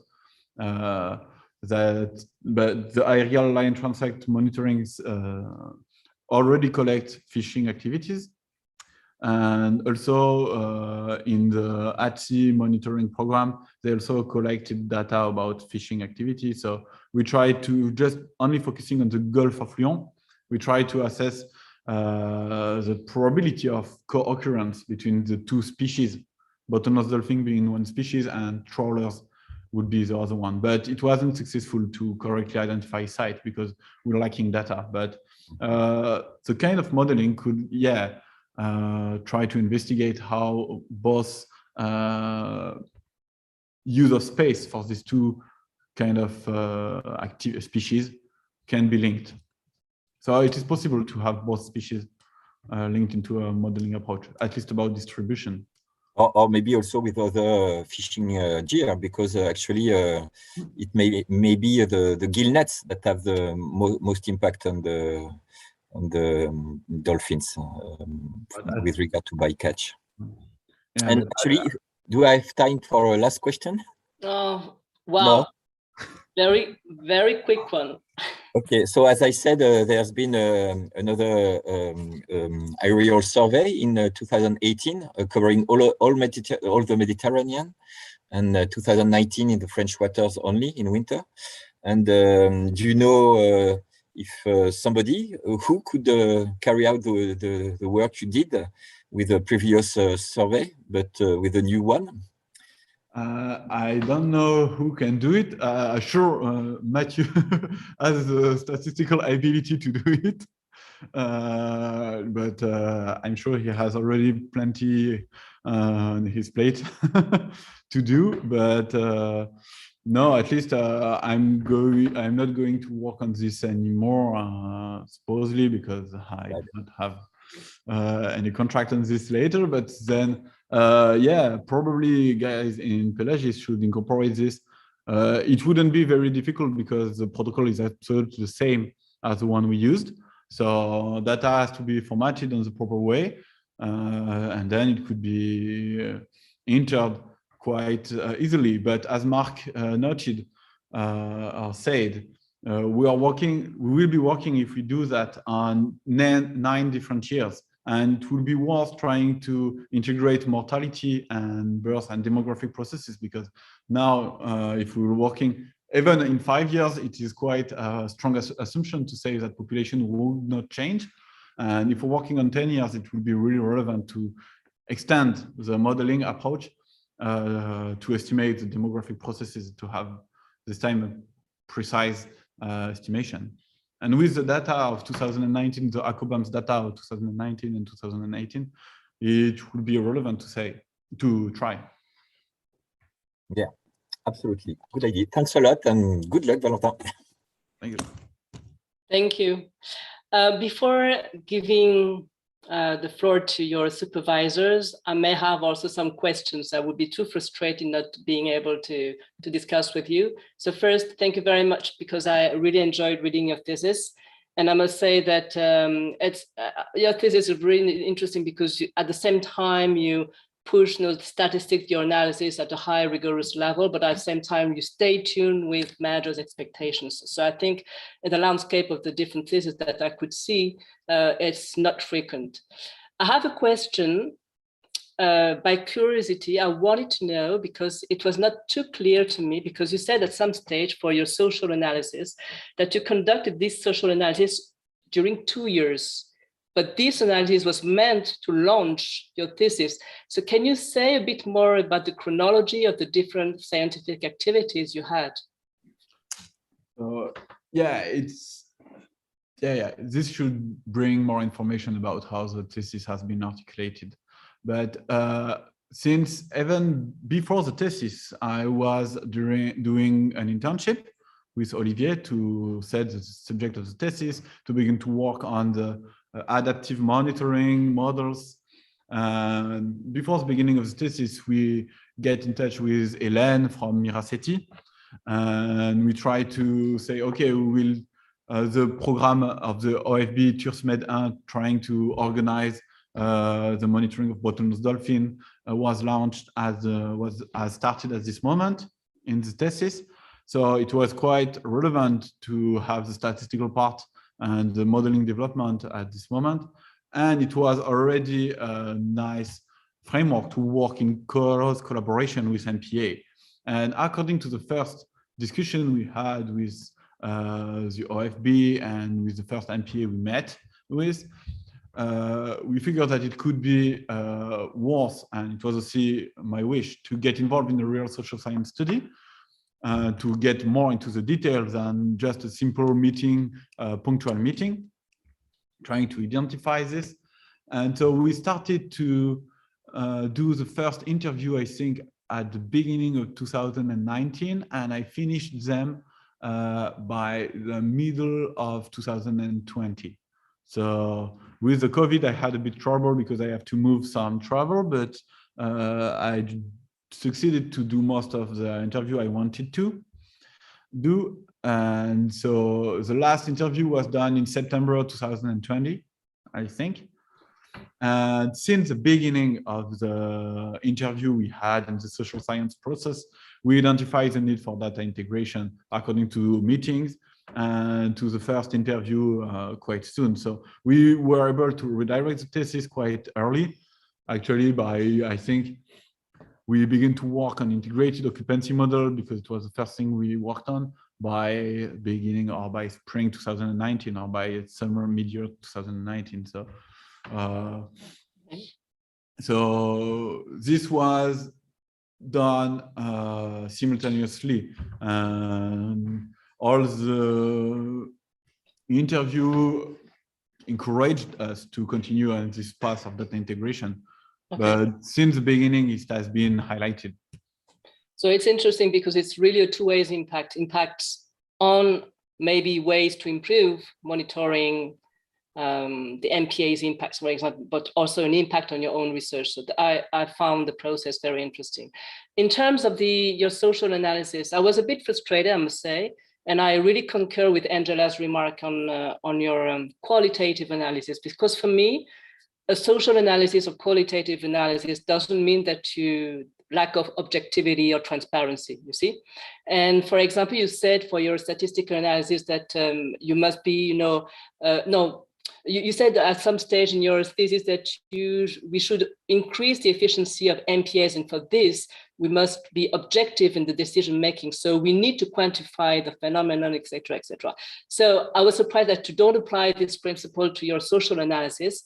And for example, I would have liked to see the list of 31 questions. I was surprised not to see them. I would have liked some kind of mapping of the kind of responses. Just a simple analysis of mapping as Angela suggested. And I think that was really easy and short and quick to do. So why not having done that? And also, second part of my question, how to render this analysis more quantitative, more objective, or can you conceive it as a first step, as a several tiers process?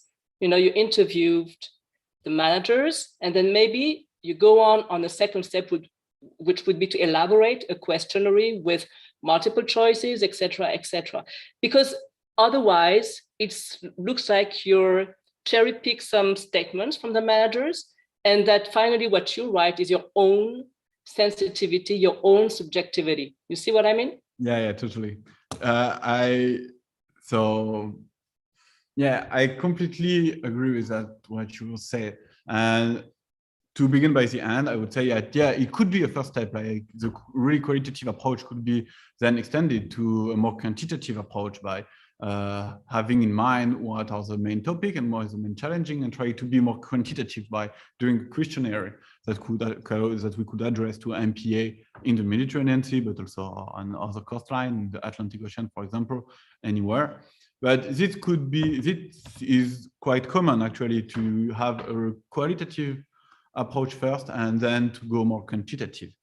And I assume that it could be disturbing to have this kind of subjectivity, that is because it's what it is, it's real subjectivity. But in social science, it is assumed that I have this subjectivity and I'm writing something that I've felt, and a story that I want to underline according to what I've experienced working with them or spending time with them. I haven't worked really with them, and according to the interview I've done. And I have to explain what I think, but with my own word and in my eyes, according to some literature and some previous work that have been done. But it is really a subjective work. And it is something that was quite disturbing at the beginning to do. And with the time, I was more confident in doing that and saying, okay, I assume to write what I've observed and what I see to be the thing. And so I think for me, it was really interesting to get used to this subjectivity and to assume it as a concrete discipline, that it's not mine, in which we try to quantify everything because we see that it is objective, which is not absolute truth, neither the model. But yeah, it was disturbing to assume this, but at the end, I liked to get involved in such processes. But I agree with you, it's complete subjectivity, and it's surely disturbing. It was disturbing for me when I read the first paper. I say, okay, they are writing what they want, but it's not actually. You assume to do that, and you're doing that according to what you've seen, according to the interview you've done, to the literature that have been made. But it is what you felt or you observed. Yeah, you can't get rid of subjectivity, but you can move away from beliefs and try to be more, objective in your statement, so that you're more convincing, because you're conducting a scientific survey, scientific interviews, and you need to apply some kind of objective methods to analyze the. Okay, so we can discuss that later. That's I will stop there, and I have a question which is more technical on the chapter 6, on the spatial integrated model versus the DS distance sampling or spatial CR models. Did you envisage to use an independent spatial population dynamic model to test your method and confront your estimated indicators to the model's output? Using an operative model for your system, you create a system, you control it, and an observation error model, and you test your methods, and so you have an objective way to say that a method is performing better than the other? You mean through simulation or like this? Yeah, at the beginning we wanted to do that, but we figured not to have time. And according to some work that have been done by other colleagues, they tried to simulate and to test for this model, but we didn't do that according to complete set of simulation with different kind of data. And maybe we should do this in the future to reinforce the strength of our model. And some colleagues have done that on real data set and simulation, and we just justify the use of our model by saying that it is tested and approved by in other contexts. But sure, if we wanted to do things properly, we should have a complete set of simulation. And we'll see. We will have this published. We might have to do this. I think it's not only testing the performance of your model, it's also creating kind of typology where the models, your analysis work better, or in which case, when you have an observation error types or incomplete survey, etc., where does it work best or not? Or you see, so both the robustness and okay, exactly. And the sensitivity to the assumption violation has raised. And sure, this should be the proper way to do it. But that's why it's not ready to be implemented yet. And this work should be done and have to be done. Okay, thank you very much. You must be very tired now. And so I'd like to invite Hélène Labache, je ne sais pas comment on prononce votre nom, Hélène Labache ou Labac, ou excusez-moi. So Hélène Labache was one of your supervisor. Oh, I will be very quick. So thank you.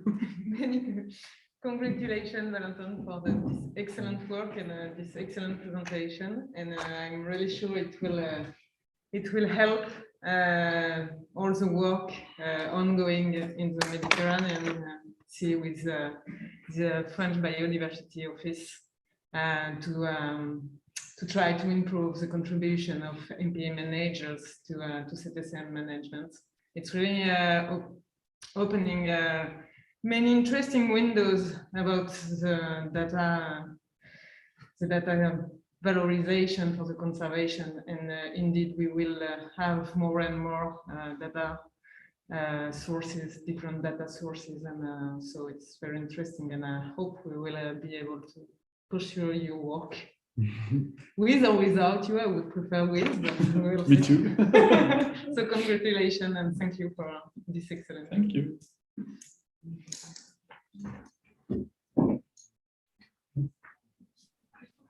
And now imagine that Olivier Ginès will also say a few words. Sorry, my daughters come back from school. It's a bit of a mess. Sorry.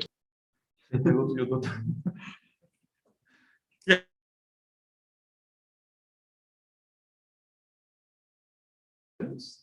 For your participation to this event. I'm not going to ask any questions. Thank you. Instead, I'm just going to take a few minutes to talk about Valentin. And I wrote a few words because I get emotional, so I don't want to. So it all started, it's like a story, on March the 1st of 2016, with an email that Valentin sent me saying that he was interested in spending some time in the team for his master internship. And it's been 5 years. So I told Julie Louvrier, is she? She's drinking beers. About this email, and Julie was doing a PhD at that time, developing species distribution models for large carnivores. And we came up with this idea of working on false positives, you mentioned it, due to species misidentification with an application to wolves in France. And this was joint work with Christophe Duchamp from the French Office for Biodiversity already. We all got along very well, had good loves, and you did an excellent job familiarizing yourself quickly with models and methods and using them at full capacity to benefit from citizen science data and uncertain data. This was back in 2017, and we knew this wasn't the end of it. And you then had the opportunity to take a year to do 2 extra internships. We talked a lot and we started thinking of the future and what you would like to do. And early in your discussions, you mentioned the social dimension and working on and with the local actors, which is so important to the field of conservation biology. And you left to Spain to work with Beatriz Arroyo and François Mougeot, where you were trained to conduct interviews and you wrote your first scientific paper. Yeah.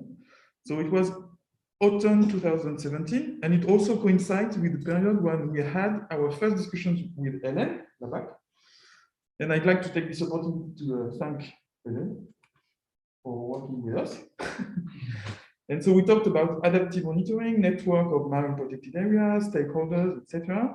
All these things that would become the bricks of your PhD project. And you did an internship in 2018 with Hélène and I, after coming back from Spain. I still remember our intense working sessions with Lucille Maresco. These sessions will end with more questions than when we started, but this is, I guess, what the activity of research is about. And during this period, we talked seriously about the PhD, and we built the project that you submitted to the École Normale Supérieure. And in May 2018, you got positive feedbacks and a grant to begin your PhD. Yeah. So what an adventure! What does it mean? What does it mean to do a PhD? So obviously it means doing research, and I want to come back to that as we've just had a nice overview of it.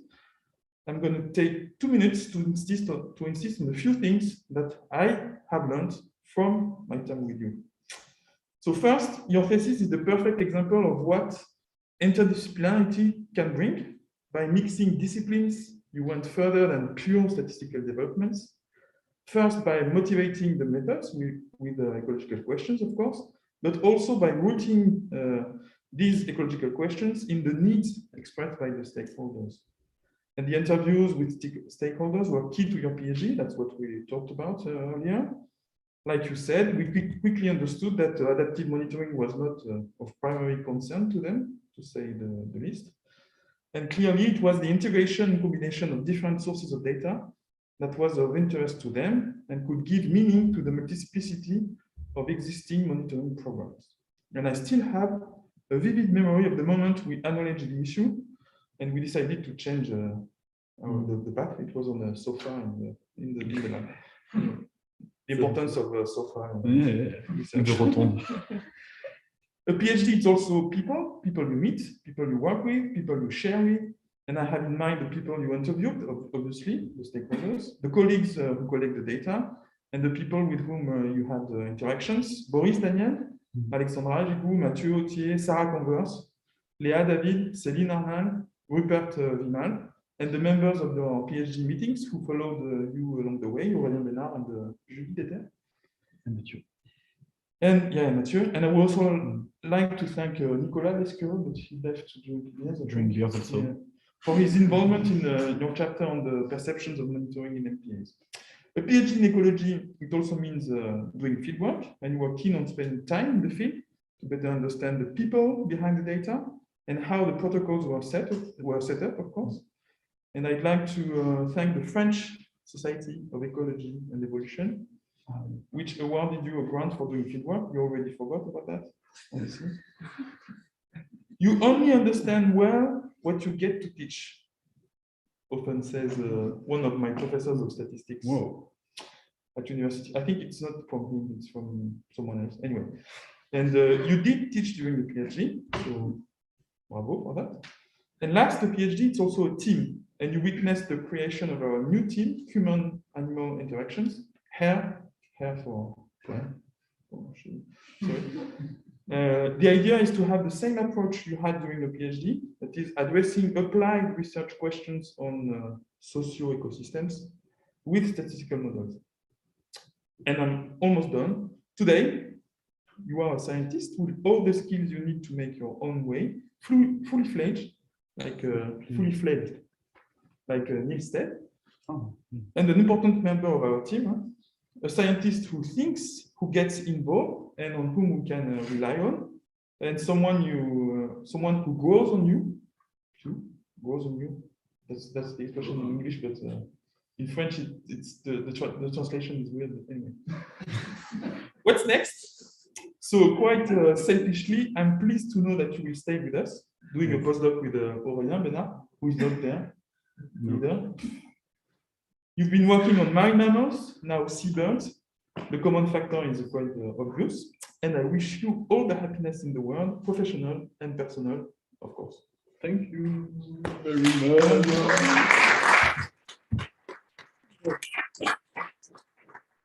And I didn't cry.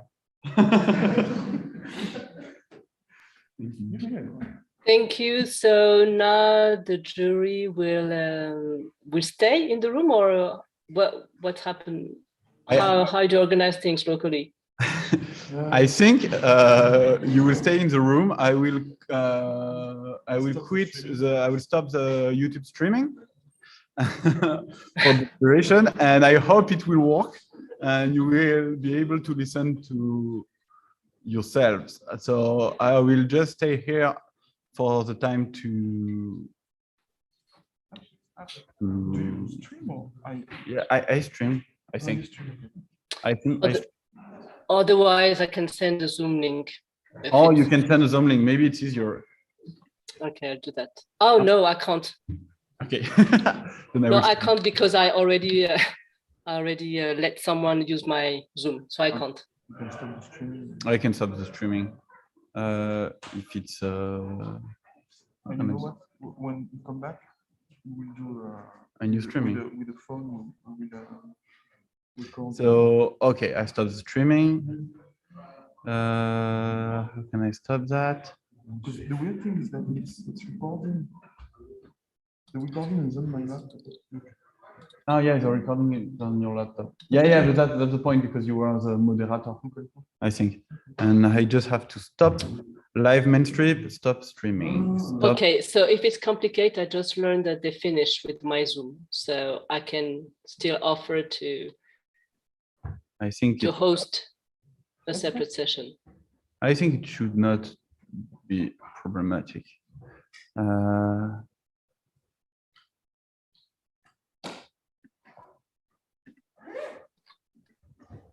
Well, yes, that's why I can stop them streaming. I've stopped it. I